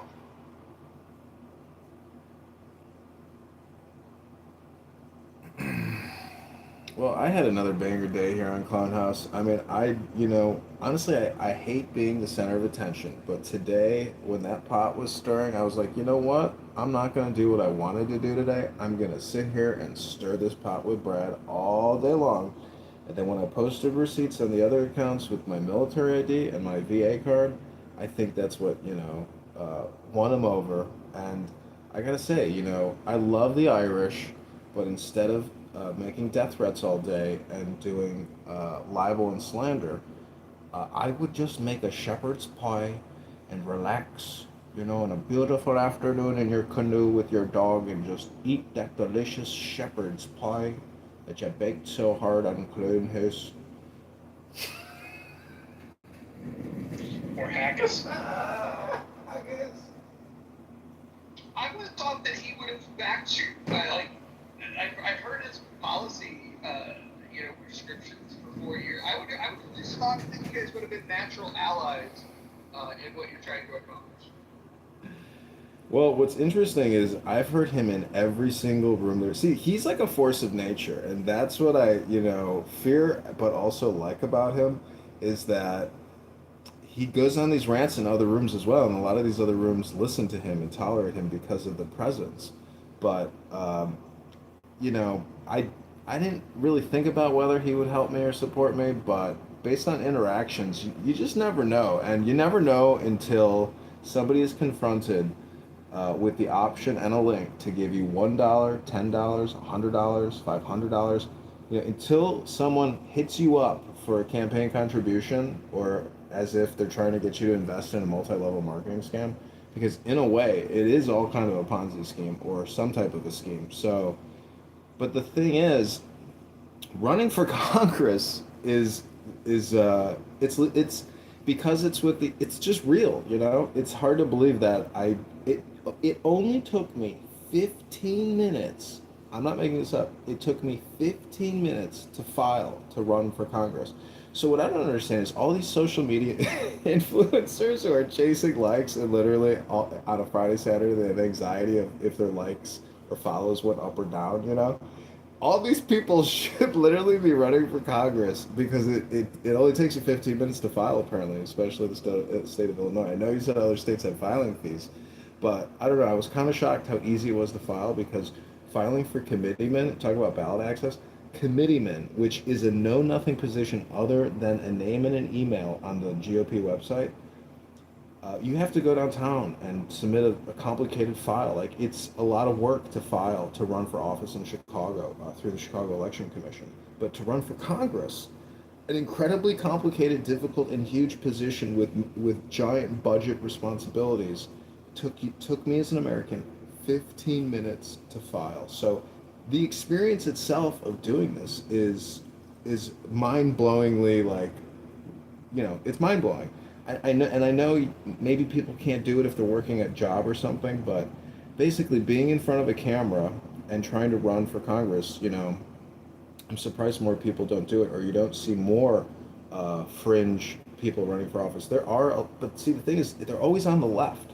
There are always a lot of liberals, and they get a lot of virality on TikTok, and they raise hundreds of thousands of dollars. One girl is running in Jan Schakowsky's district here in Chicago. She's like a liberal Muslim whack job, but she could win, and she's got a lot of money. So this is politics. It's really interesting and it's fun. And Mojo, I thank you because, without your help, this would basically just be the John show every day and nobody would show up. But you have that special Mojo spice. And this, I think, is how, systems get optimized and people get optimized. Being in a safe space to let people, scream their heads off about homicidal ideation all day long, I suppose. Whatever stirs the pot and creates some gossip. But I think people need to listen to some of these replays and scratch their head and say, that one's a little intense. Kind of like, what's that Robert De Niro film, Cape Fear or something? That type of guy. I don't know. Maybe some people got tattoos on their knuckles on this. Wait, this is a safe space?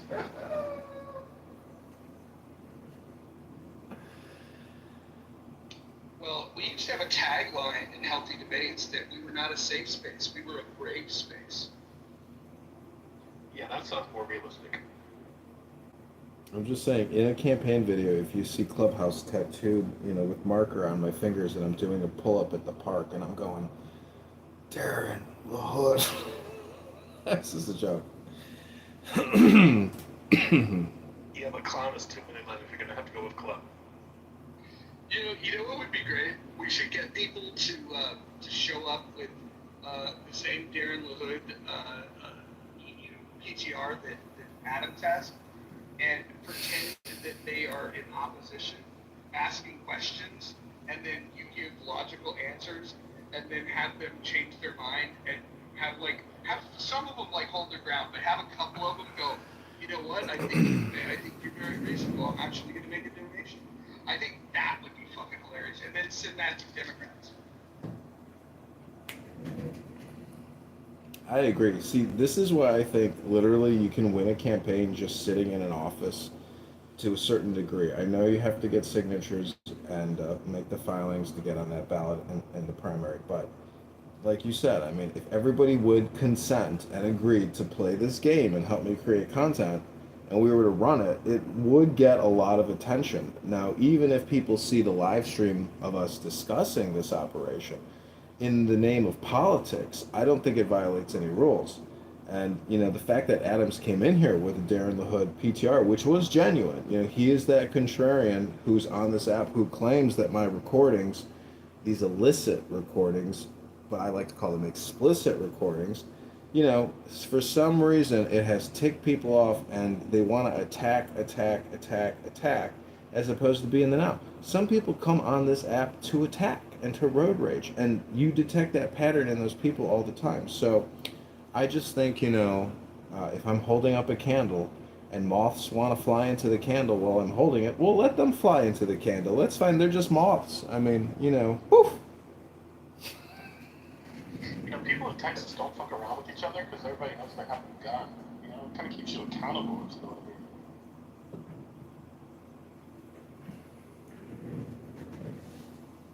I think that some of the opposition that you're getting has nothing to do with you running at all. I think some people are cranky with you because of your history of recording rooms. I think that's true. But I also think some people are just being performative of oh, okay, John's getting some attention. If I can throw myself into a conflict with him, then that'll give me some attention. That's what I think is fueling it for some people.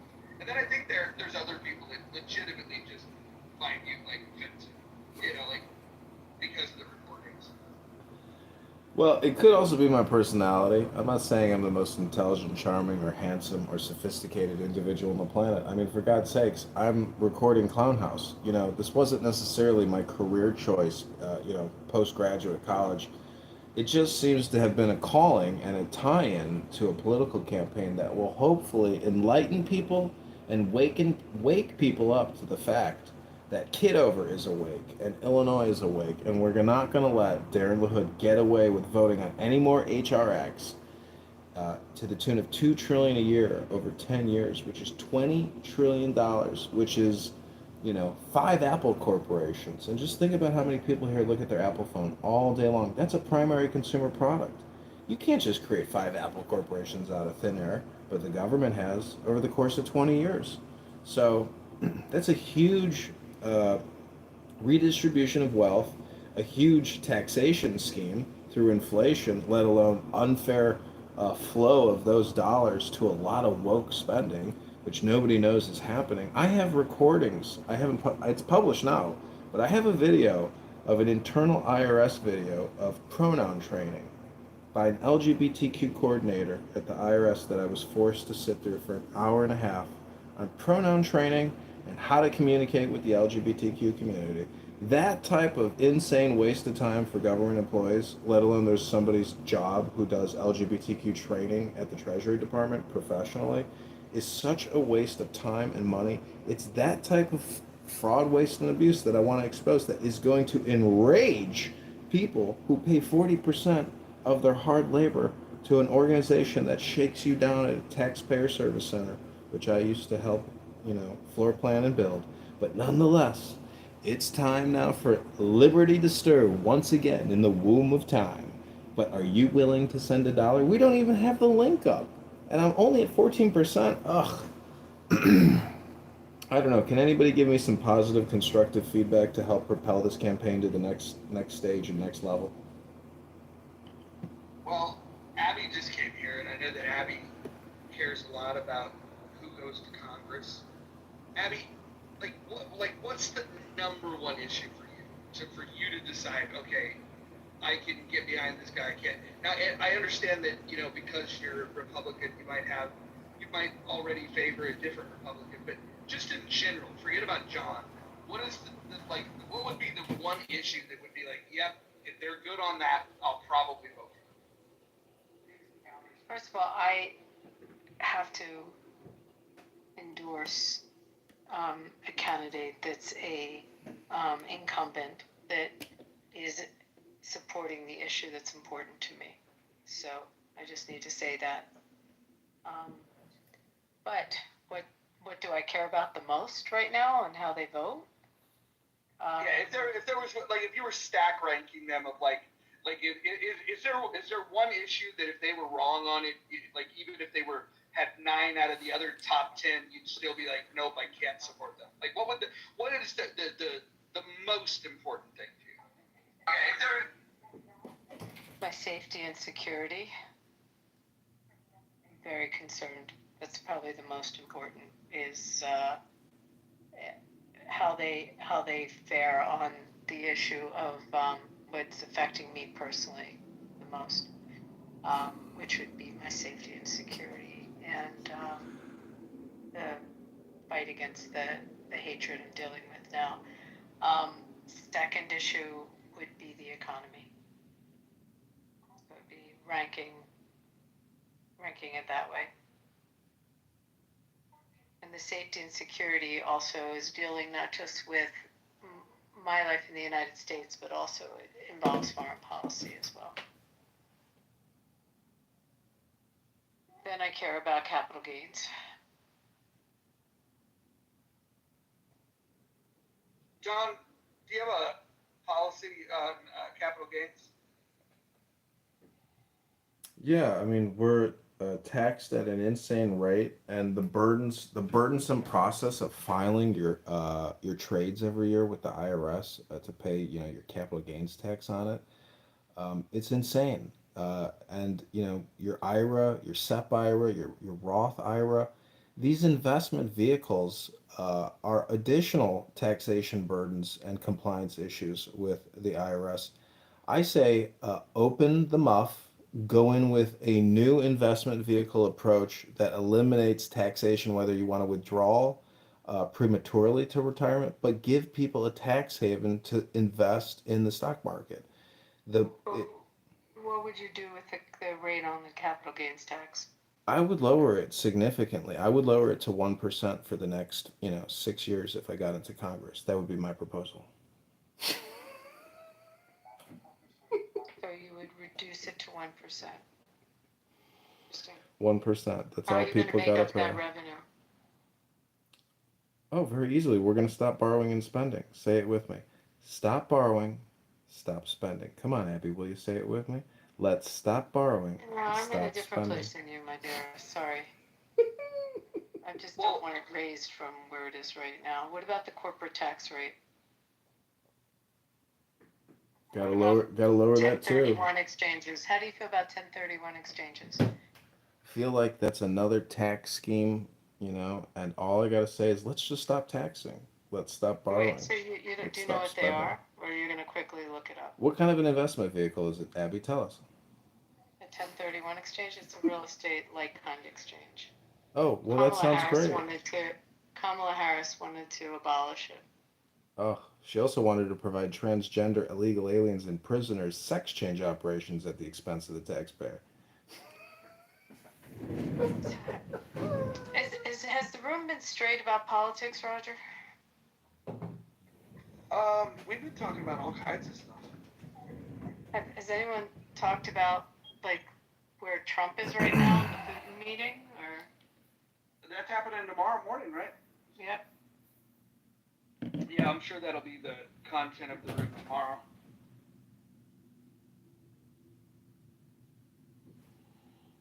Abby, That would I'm a big believer in Israel, and I just think that, if we can send any weapons or money to Israel, we should give them basically carte blanche service for whatever they need. I mean, to me, there's no external country other than America being number one.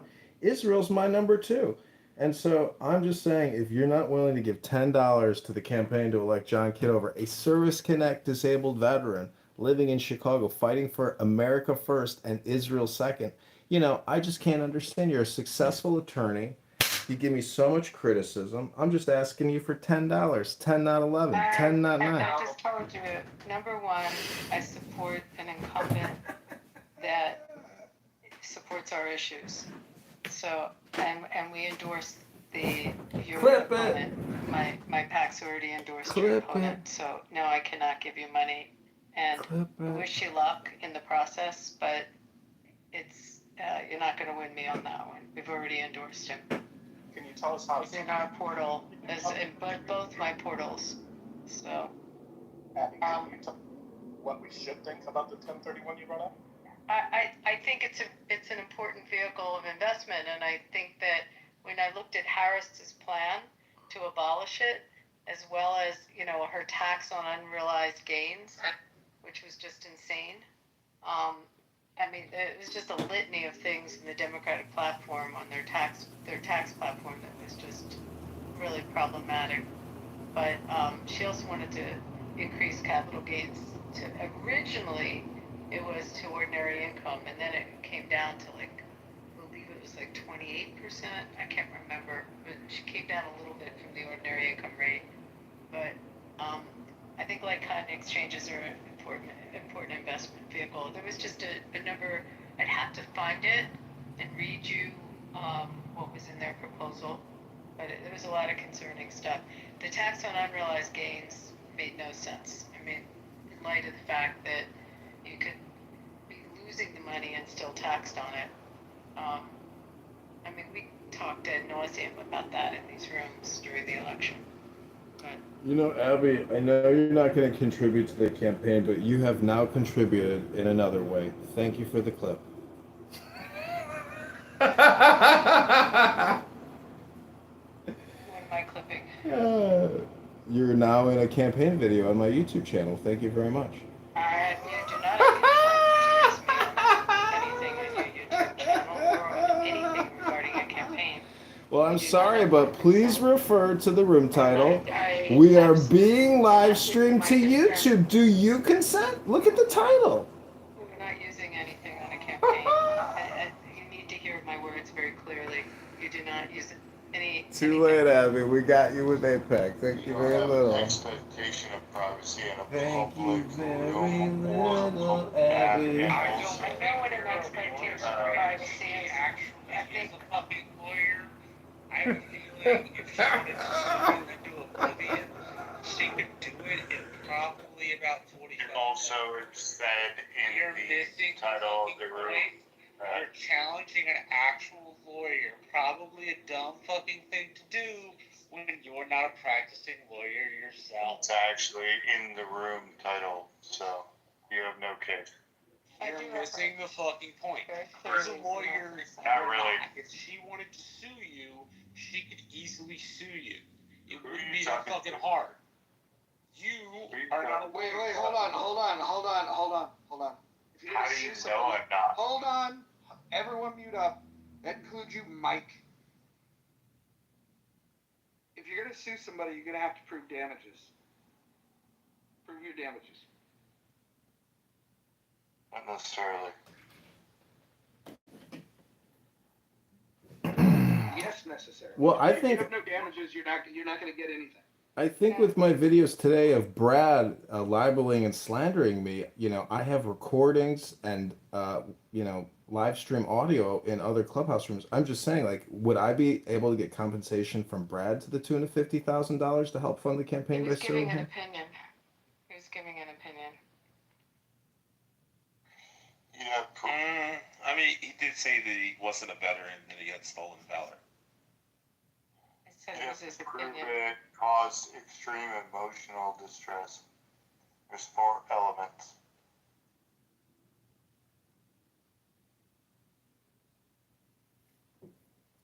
Okay, everybody, I just need to remind you that you are in a room called We Are Being Live Streamed to YouTube. Do you consent? So don't forget, this is all being streamed to YouTube Live as well as X and Clubhouse. So every word you say will be recorded and put on other platforms. The question is, do you consent?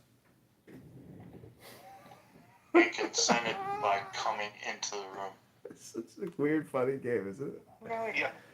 That doesn't give you the right to then edit it and use it for your campaign. That's a different beast. And I made it clear. You're not. See, anyone could sue you for payment.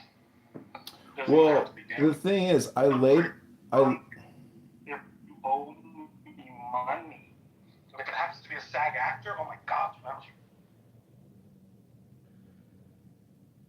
see what I am maybe worried about. Misappropriation of person. What- Person.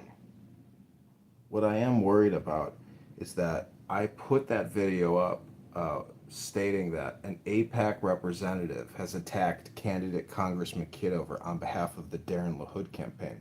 So I'm just wondering, is the title... I'm not an APAC representative. I'm not. So I don't know who you're talking about, but I'm not.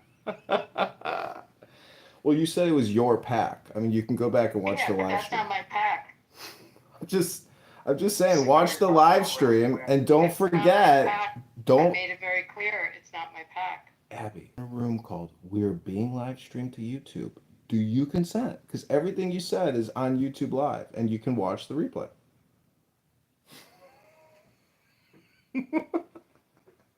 People are gonna hate me. Why are you gonna hate me? This is funny. YouTube Live? Really? Alright, I think there is a weird thing going on with different abled couples. How about that? Here we go. Hot take. YouTube Live. Get it, lady. Do it, lady. What is a different abled couple exactly, specifically? Alright, so I got you. Shut up. I got you. Alright, so there's a husband that has a muscular dystrophy. He's has a muscular wasting disease, and he's confined to a chair. And his wife is not. She's regular smoking hot. So my brain, when I see that, automatically goes, she's either cheating on him, has a fetish, has a savior complex, etc., etc. There's no way in my brain. Wait, did he have the muscular dystrophy? Yeah, he's kind of like that, No, kind of like. Did he have it before they met, or did he Yes. No, he's had it. He looks like. You're saying that Like he it's Hold on. What does this have to do with the campaign to elect? Hey, what does this have to do with the campaign to elect John Kitover? Nothing. I was trying to change the subject. Oh, well, how about this? The next person that gives a $10 donation to the John Kitover campaign can pick the next topic. So I can. It's a great idea. My topic. You know what, Mojo? I can't put the link in the chat anymore, but if you want to turn it into a money bomb, a 1 a.m. super money bomb, I'd be willing to stay up for another 20 minutes to facilitate that super money bomb fundraiser. And I want to thank Abby for the clips, because even though you may not be a contributor. Hold on. Don't do that yet. Wait a second. Hold on. Go ahead and share the link at the top. But I think that this might be the new strategy, is that we can if people give to the campaign, we will Change allow them to topics. pick the topic.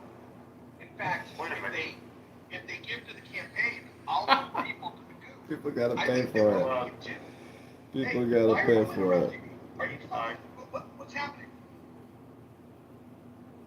I think y'all were interested in my story, and maybe if you put me up to tell a story, people will. Wait, if you want to talk about that, you have to give $10 to the campaign. That's garbage. Campaign shit, and you. I will comply as long as I can quote the topic that I choose in the donation. The donation has to be a minimum of $10.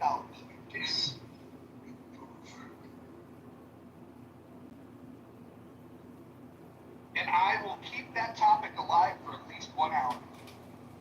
Wow, this is a great new strategy. We would have raised $120 or even $180 a day if we had this power hour every hour. I would say that if people aren't willing to put up, I ask them to just shut up. If you want a topic in a category, you're gonna have to pay for it now. And we can send people to the goop for $1 a minute. Roger, Yeah. any subject? Let's run it. Let's run it like a real clown house show. Do you really want to let me choose the topic? That's what I'm saying, Roger. Any topic for $10? If you $10, you can pick the topic, and we'll talk about it for an hour.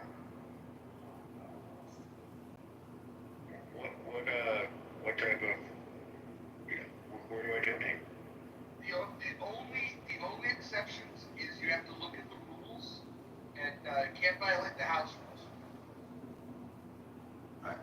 I'm gonna put on my attorney hat. Give me a moment.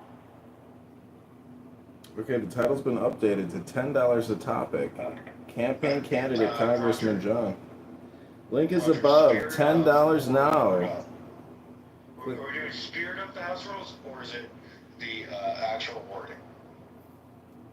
I'm the ultimate arbiter of what the rules Can I suggest, or can we discuss before you put me down when I come up with something bonkers?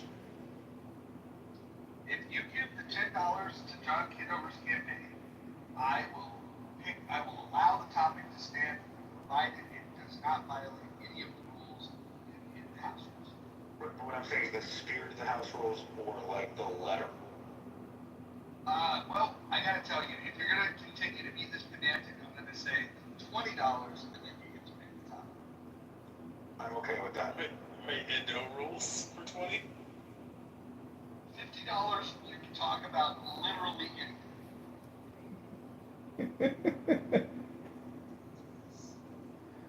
So hit that link above. I'll be monitoring the email. Please let us know after you've made your submission.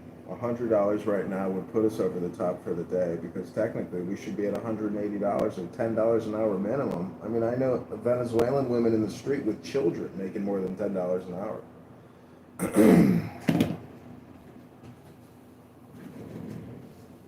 So, no, I mean, I can't. Austin, how about this?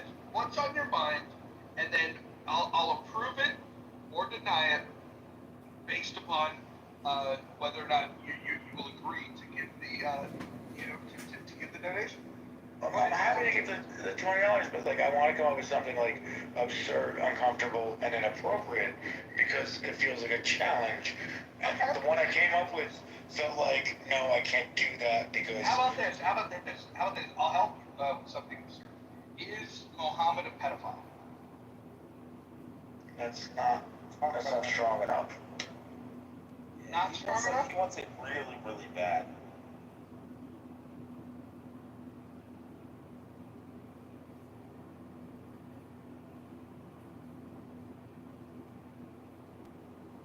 Well, let's test the spirit. I said for $50 you can literally do it. If I'm going places like Nambla and that kind of thing, it's just that's not. I don't want to do that. That's what's on your mind tonight? That's not on my mind, but that was the place I was going for this, and it seems wrong. Dark he was going. That sounds racist. Yeah, that did a little bit, but not really. Here's what I got. What about like whether or not we should keep abortion clinics open for caviar purposes? That type of, if I could reword that. What if we said instead of throwing dead babies, aborted babies in the garbage, why don't we feed them to alligators? You want that one? Well, can we make an alligator Alcatraz? Sure. Interesting. So, John, where's this link? Up above.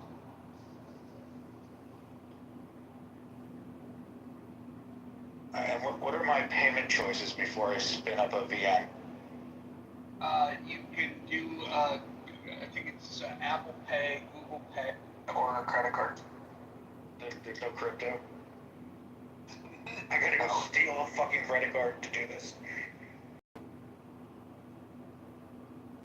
Oh my god. I want to know if John's going to keep streaming this on YouTube or he's going to cut it and start again. Yeah, that's a good idea. We're at an hour and 21 minutes. I usually try to keep it to an hour, so let's do a cut. Thanks for the suggestion. Yeah, more like the subject matter scares you, I think. Yeah. Austin wants to talk about being black aborted babies to alligators. I'm uncomfortable. I like that. No. Wasn't that your point, to make us all uncomfortable?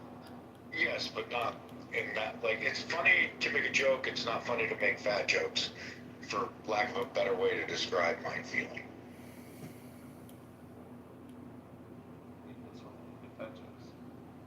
So you have a line in the sand of morality, it's just a very blurred, weird line? Let's call it a fat line. Big thick line like the 80s? Can we call this the Richter scale?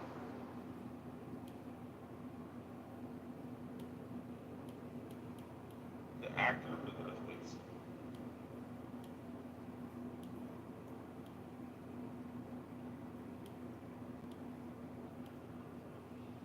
So you know what I think about is funny about recording Clown House is if we could get national attention, like a story like candidate Congressman John Kitover has secretly been recording the Clubhouse app for 5 years and publishing it on YouTube and Instagram, something like that. What I'm trying to say is that people might think I'm weird or I'm crazy, but I'm recording rooms of weird, crazy people. I'm mirroring them, filming myself, so a third party can listen to people on Clown House be crazy and weird. And I'm just saying that, I don't know how that helps the campaign, but it sure would be funny, if the world found out about Clown House through candidate Congressman John Kitover. Said every Catholic priest ever. Yeah, I think the world already knows about Clubhouse and forgot about it. And that's just BT bargaining. Any publicity is good Are you publicity. serious? A free telephone conference call app that only like 1 out of 1 million people know about? Please, dude, this app could get publicity. It doesn't get publicity. Why do you think they created Anonymous? Oh my god, dude, where were you season 1? I was here on Clown House screaming about the COVID-19 vaccines, recording myself talking to people on Clown House.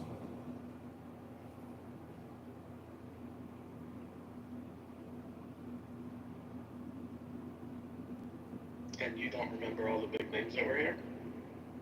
Listen, it's all a blur at this point, and I gotta tell you, if you're not contributing $1 at least or $10 right now, I gotta say it's 1:30 in the morning, and I'll tell you now that I know how to compare time to money because of a 48-hour, super cycle of fundraising.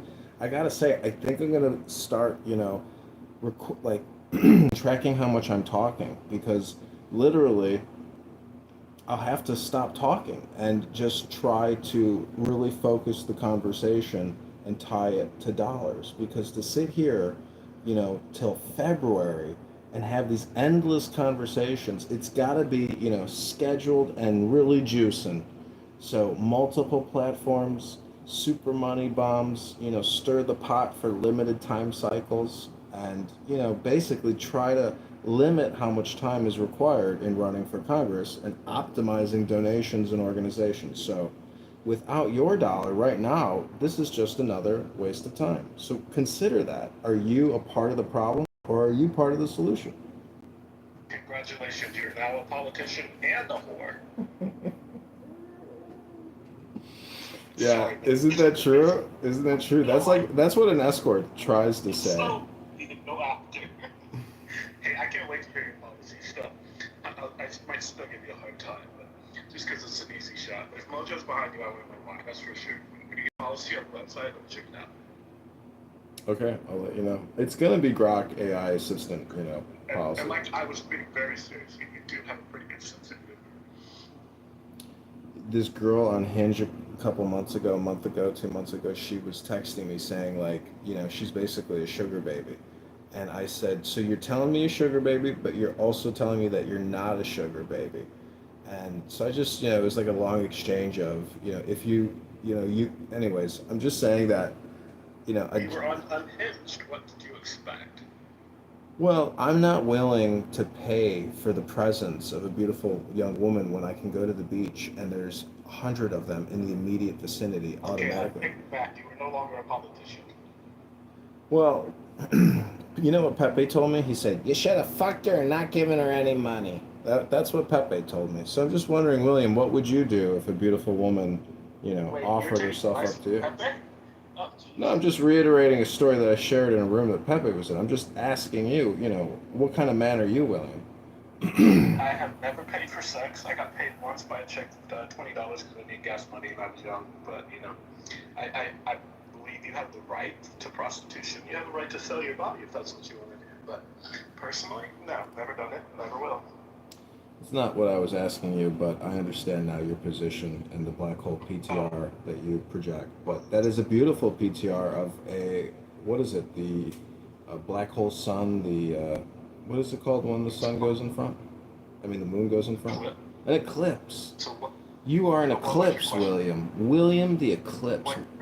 What does an eclipse mean to you, William? It's the most magical spiritual experience you can have. But what was your question? You're asking whether I think you should have screwed the prostitute and not paid her? Or you should have screwed No. I'm past that now. I figured that part out. No, I'm just saying that if you're a politician and you're not screwing prostitutes, I'm not sure you're going to go too far. Well, thanks for eclipsing your previous statement once again. William the eclipse, everybody.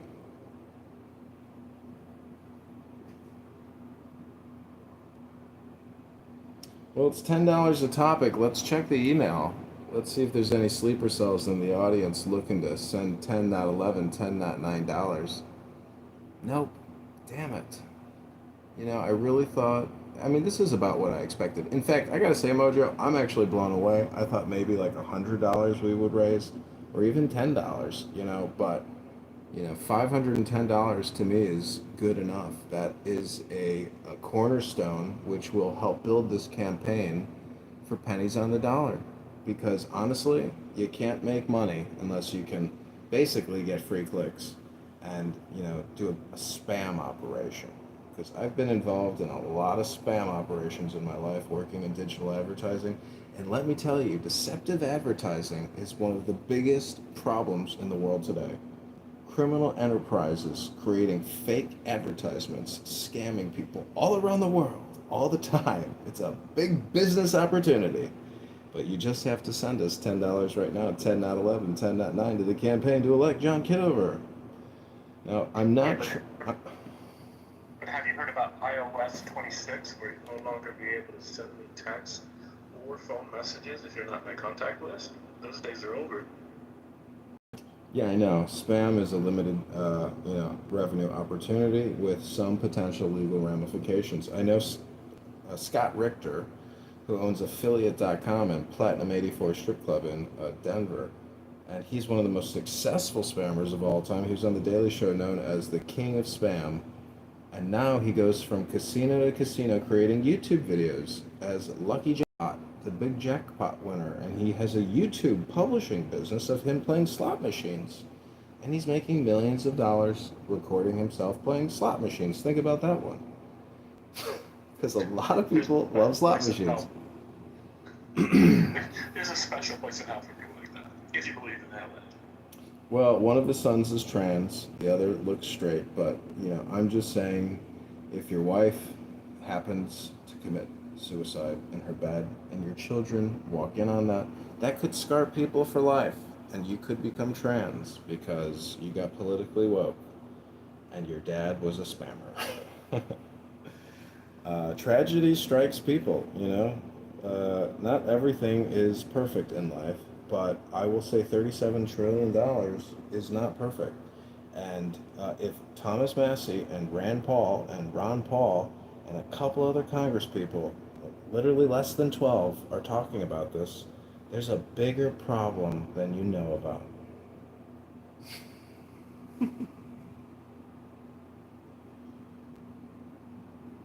Yeah, you kind of crossed the line there a bit, bro. Yeah, too many details, but I'm just merely sharing the story of a spam king who I, enjoy and am proud to know and have spent many weekends with.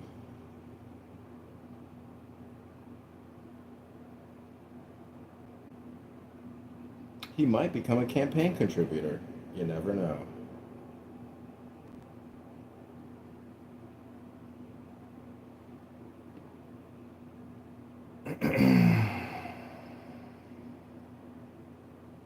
So the evening the evening is rapidly winding down in the muff, and I gotta say the sheets are clean, and everybody's ready for bed.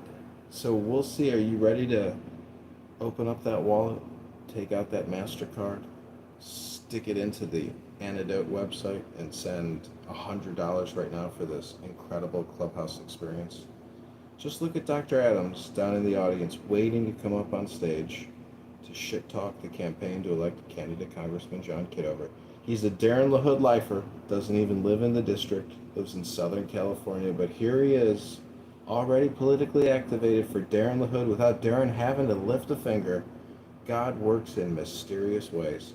We'll see. Are you ready to contribute $10 to the campaign to elect candidate Congressman John Kitover right now?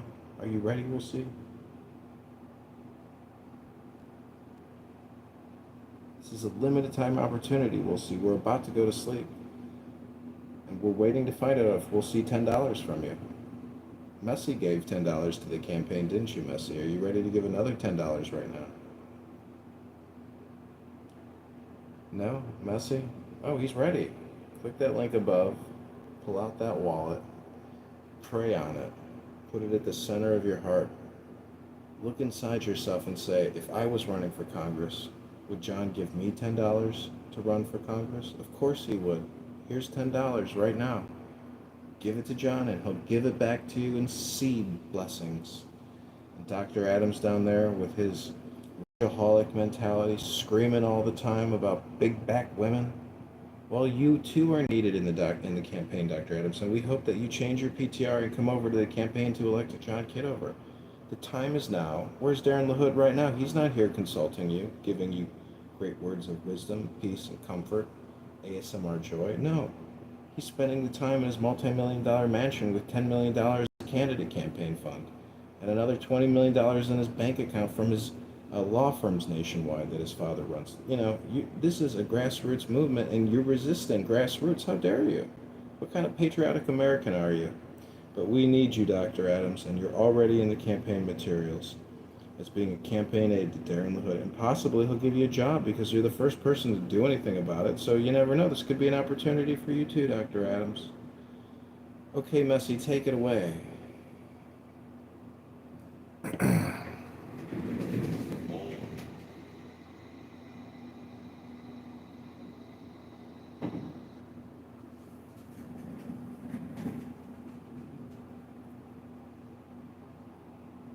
It's been a lot of fun. Too bad Dr. Adams is not on the John boat. He's on the Darren LaHood vaccine train, $20 trillion debt train. What a traitor. I hope everybody here remembers how Dr. Adams has endorsed Darren LaHood and gone against Clubhouse John Kitover. His own kind. What a hypocrite. What a traitor. If there was a Clubhouse Constitution and a declaration, I'd have you arrested on Clown House, Dr. Adams. I thought that was your boy, Roger. I love that. You like that he's supporting John's competition? He can support whoever he wants. He's a grown-ass man.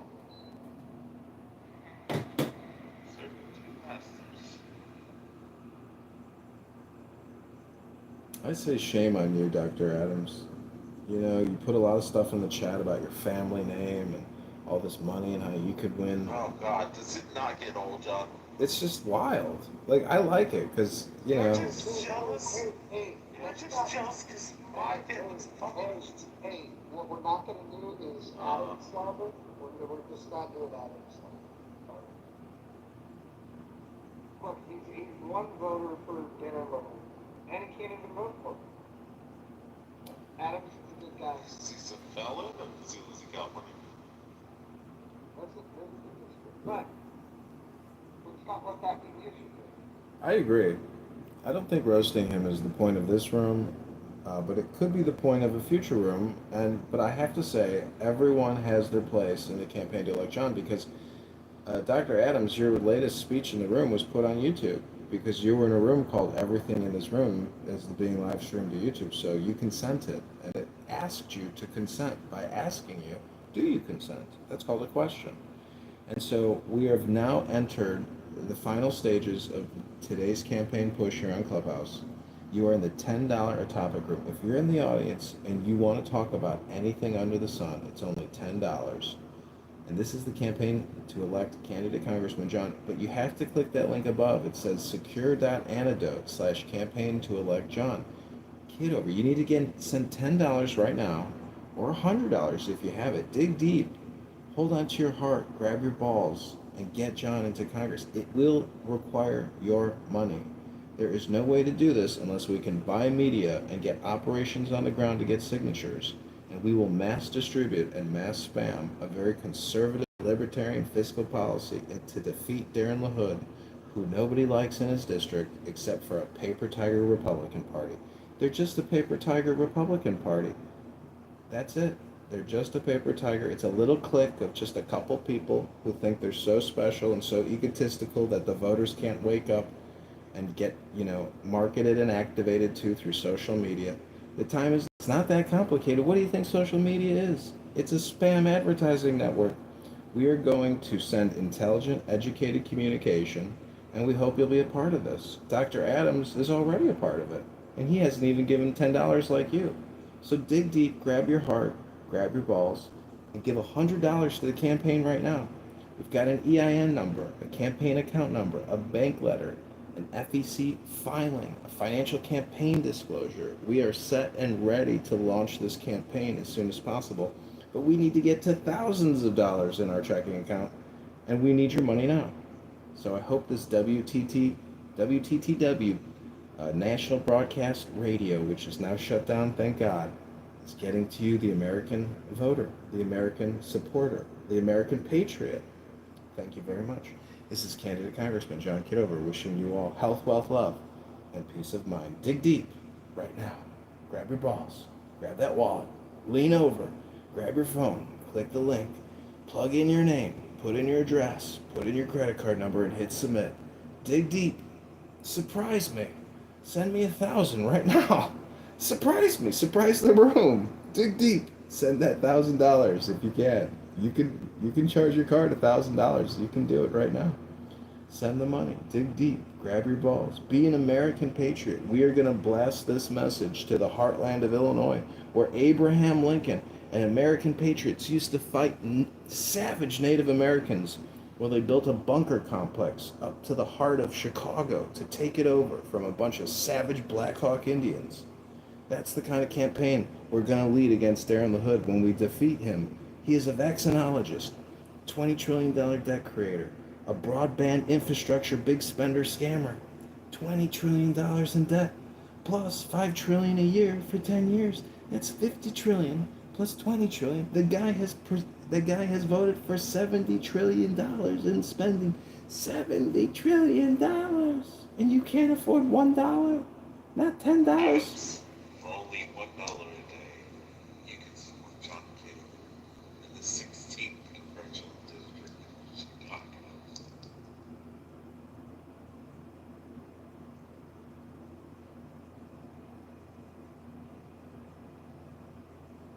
Wow. Do you see this? Dr. Adams and Brad want to move into an apartment together so they can get residency. Yeah, that's a little sus right there. Ooh. Do I hear a romance in the making? Strange bedfellows. Who takes the top and who takes the bottom? I mean, we obviously know. I'm just wondering who will scream more homicidal ideation while they make love. Will it be Dr. Adams or will it be Brad? Hit it harder, you big back. You know, my dad was a cop for 30 years. He told me his first job was a gay fight where a gay guy was murdered and the other guy had a knife sticking out of his head.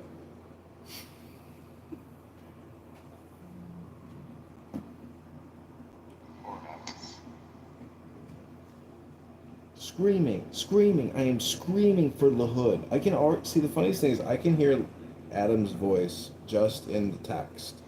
Is it as gay in your head as it is in real life? I don't want to, say anything negative because that could break this rule, but I just want to say I can hear his voice in my head. Alright, let's stop talking about it.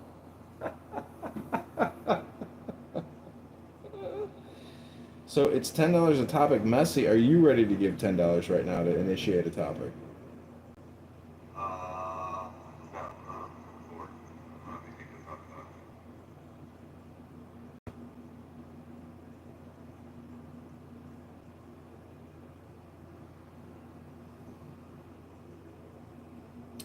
Okay, to the goo you shall go. I'm a capitalist, but unfortunately I'm communistically gooing you because this campaign needs dollars. That's $10, $100. We'll see. Are you ready? Or are you ready to get sent to the goo? $10 a topic. We'll see. What do you say?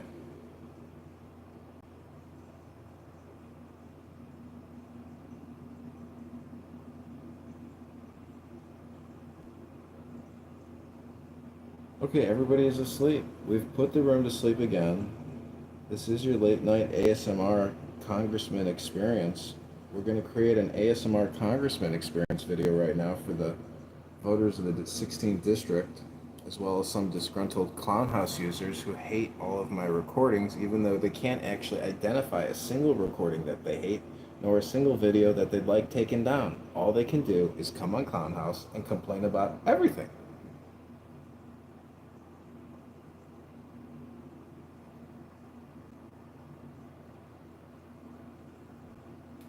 It's as if I have single-handedly ruined some people's Clubhouse experience or ruined the potential for a pure Clubhouse experience for future people. I don't know. Some people take it so seriously.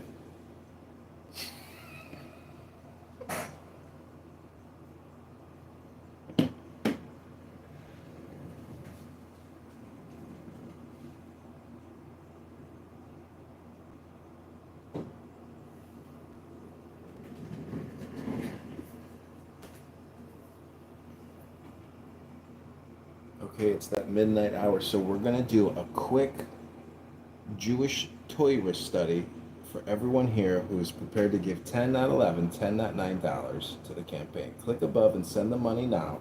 I'm gonna give you that $10 you're looking for. This is called God's speech. God's speech is not like your speech.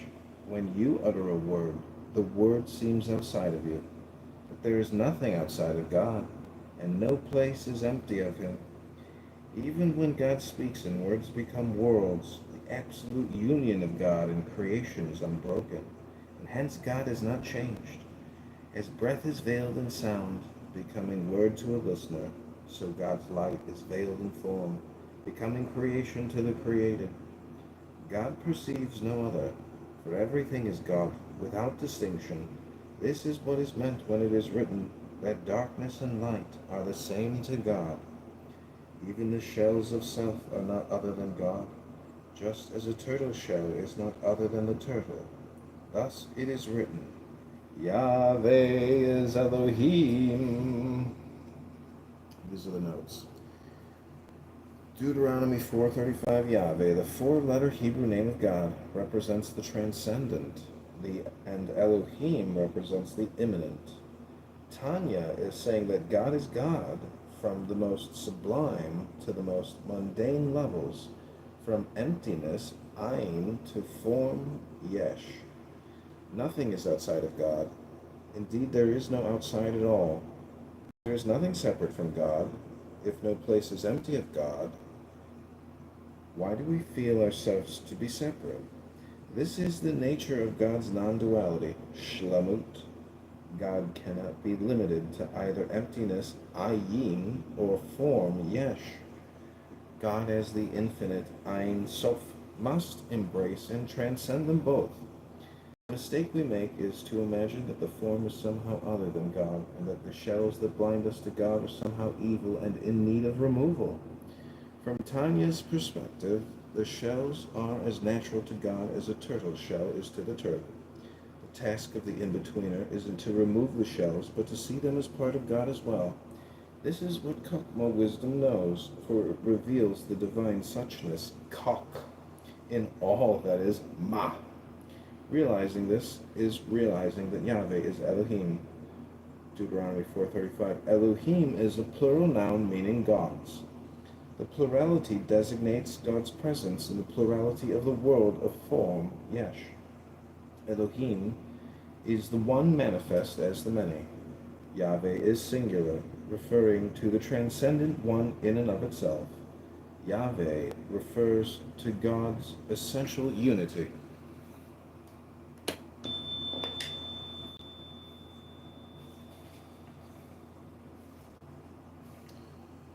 Okay, if you're entertained, send $10 right now. I hope you like that divine wisdom. This is called Other Gods. Send $10 right now. 10 not 11, 10 not 9.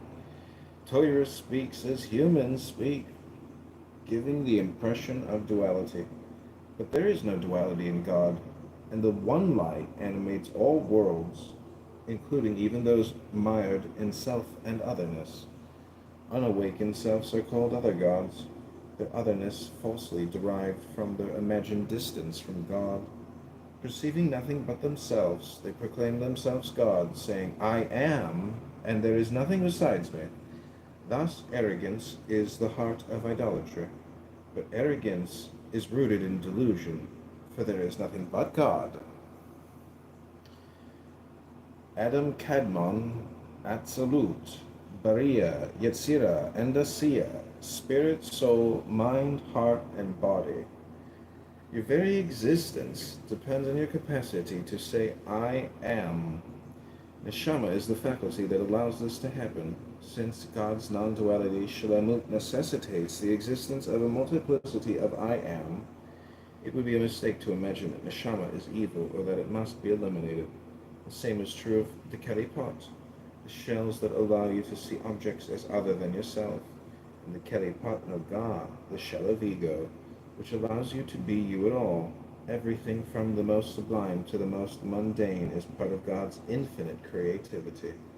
The problem is not with the neshama and Kelly-pot themselves, but with our ignorance. The problem is not that you say I am, but that you mistakenly assume there is nothing besides me.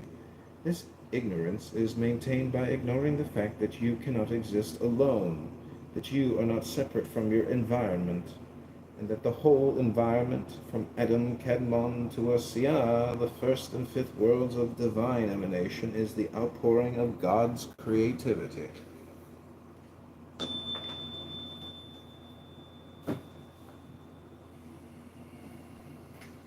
Okay, I hope you enjoyed that reading. That's from the Tanya by the Alter Rebbe.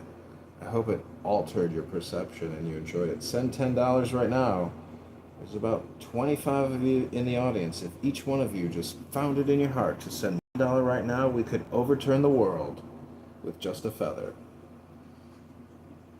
A feather to tickle Dr. Adams. Ha ha ha ha ha ha. Playing them bells ain't gonna hypnotize people. Oh, really, Adams? It's not gonna work? I bet you'll salivate like a dog. Ooh. Let's see here, Adams. Take a deep breath, Adams. Here we go. John, you have up until the 27th to collect signatures, the 27th of October. Ugh. That's soon. It's much sooner than I thought. I thought maybe we'd have till January or February. Now you gotta collect them by October 27th, and then between the 27th and November 3rd, that's when they're submitted, along with all the other paperwork. And if you submit it too early, it won't be accepted, and if you submit it too late, it won't be on the ballot. So the 27th to the 3rd is very important. And then after the 3rd, they're going to review the filing, verify the signatures, and allow time for challenges. Your opponents can contest your petition if they think the signatures are invalid. Once verified, they're officially on the March ballot. So we have between now and October 27th, we've got August, September, October. We've essentially got 2 months to do it. So let's say 60 days, 2,000 signatures. It's about 30 signatures a day, or more. So it's a lot of signatures.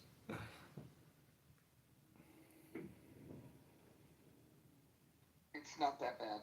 It's not that bad. I'll get people involved that can help with that.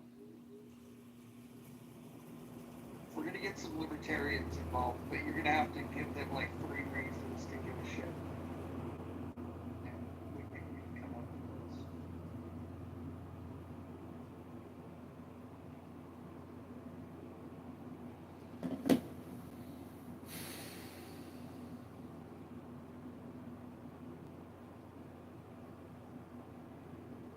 Well, I need to work on it more and stop with all the clubhouse antics. The clubhouse antics are fun, but it's not really getting to the people in 16. So it looks like you need. They're recommending getting 4 to 10 times the amount of signatures. So if it's like rounding up to 600, you're going to be looking at like anywhere from 24 to 6,000 signatures. Yeah, that's insane. I mean, you're talking like 5 minutes per signature, basically, let alone a large percentage of the signatures are just scribble. So, I don't know. Well, I'll send you a video. Leadership Institute and Young Americans for Liberty have videos on how to get this stuff. So, There's techniques that you can use, and there's training videos that show you exactly how. Well, why don't we run the training right here on Clubhouse and play the audio from the videos? That's a good idea, actually. Let me go make sure that my donations are up to date on Yao, and then I'll have access to their whole library of videos. You see, Dr. Adams, the coordination that is happening on the stage right now, you could be a part of that coordination. You could be an essential part of this communication and campaign. All you got to do is change your PTR, send $10 to the campaign right now, Dr. Adams. You could put this one in your back pocket, Dr. Adams, and say you were a campaign consultant on a congressional Republican campaign. It's a big resume boost. Anybody here can. Chris, Messi, Wallace, anybody here that knows me. Yoav, you want to, well, Yoav, maybe you can't work on the campaign, but you could still speak up in a clown house room. Anybody can, really. This is the internet. I think everybody's asleep. And maybe right now is a good Irish goodbye time, 2 a.m. You know, nobody wants to stay up all night working on this campaign. LaHood has what he needs to run. My side of the campaign ain't worried. So when is he going to announce dropping out? To the Libertarians. Can we close this room, or should we keep it open, and since DPA is asleep, we can title people and I think we'll do that. Yeah. All right. Well, I'm gonna just do an Irish goodbye in the name of Shepherd Pie, and I wish you all a pleasant good evening, and I bid you all farewell and adieu. Good night. Good night, everybody. Bye.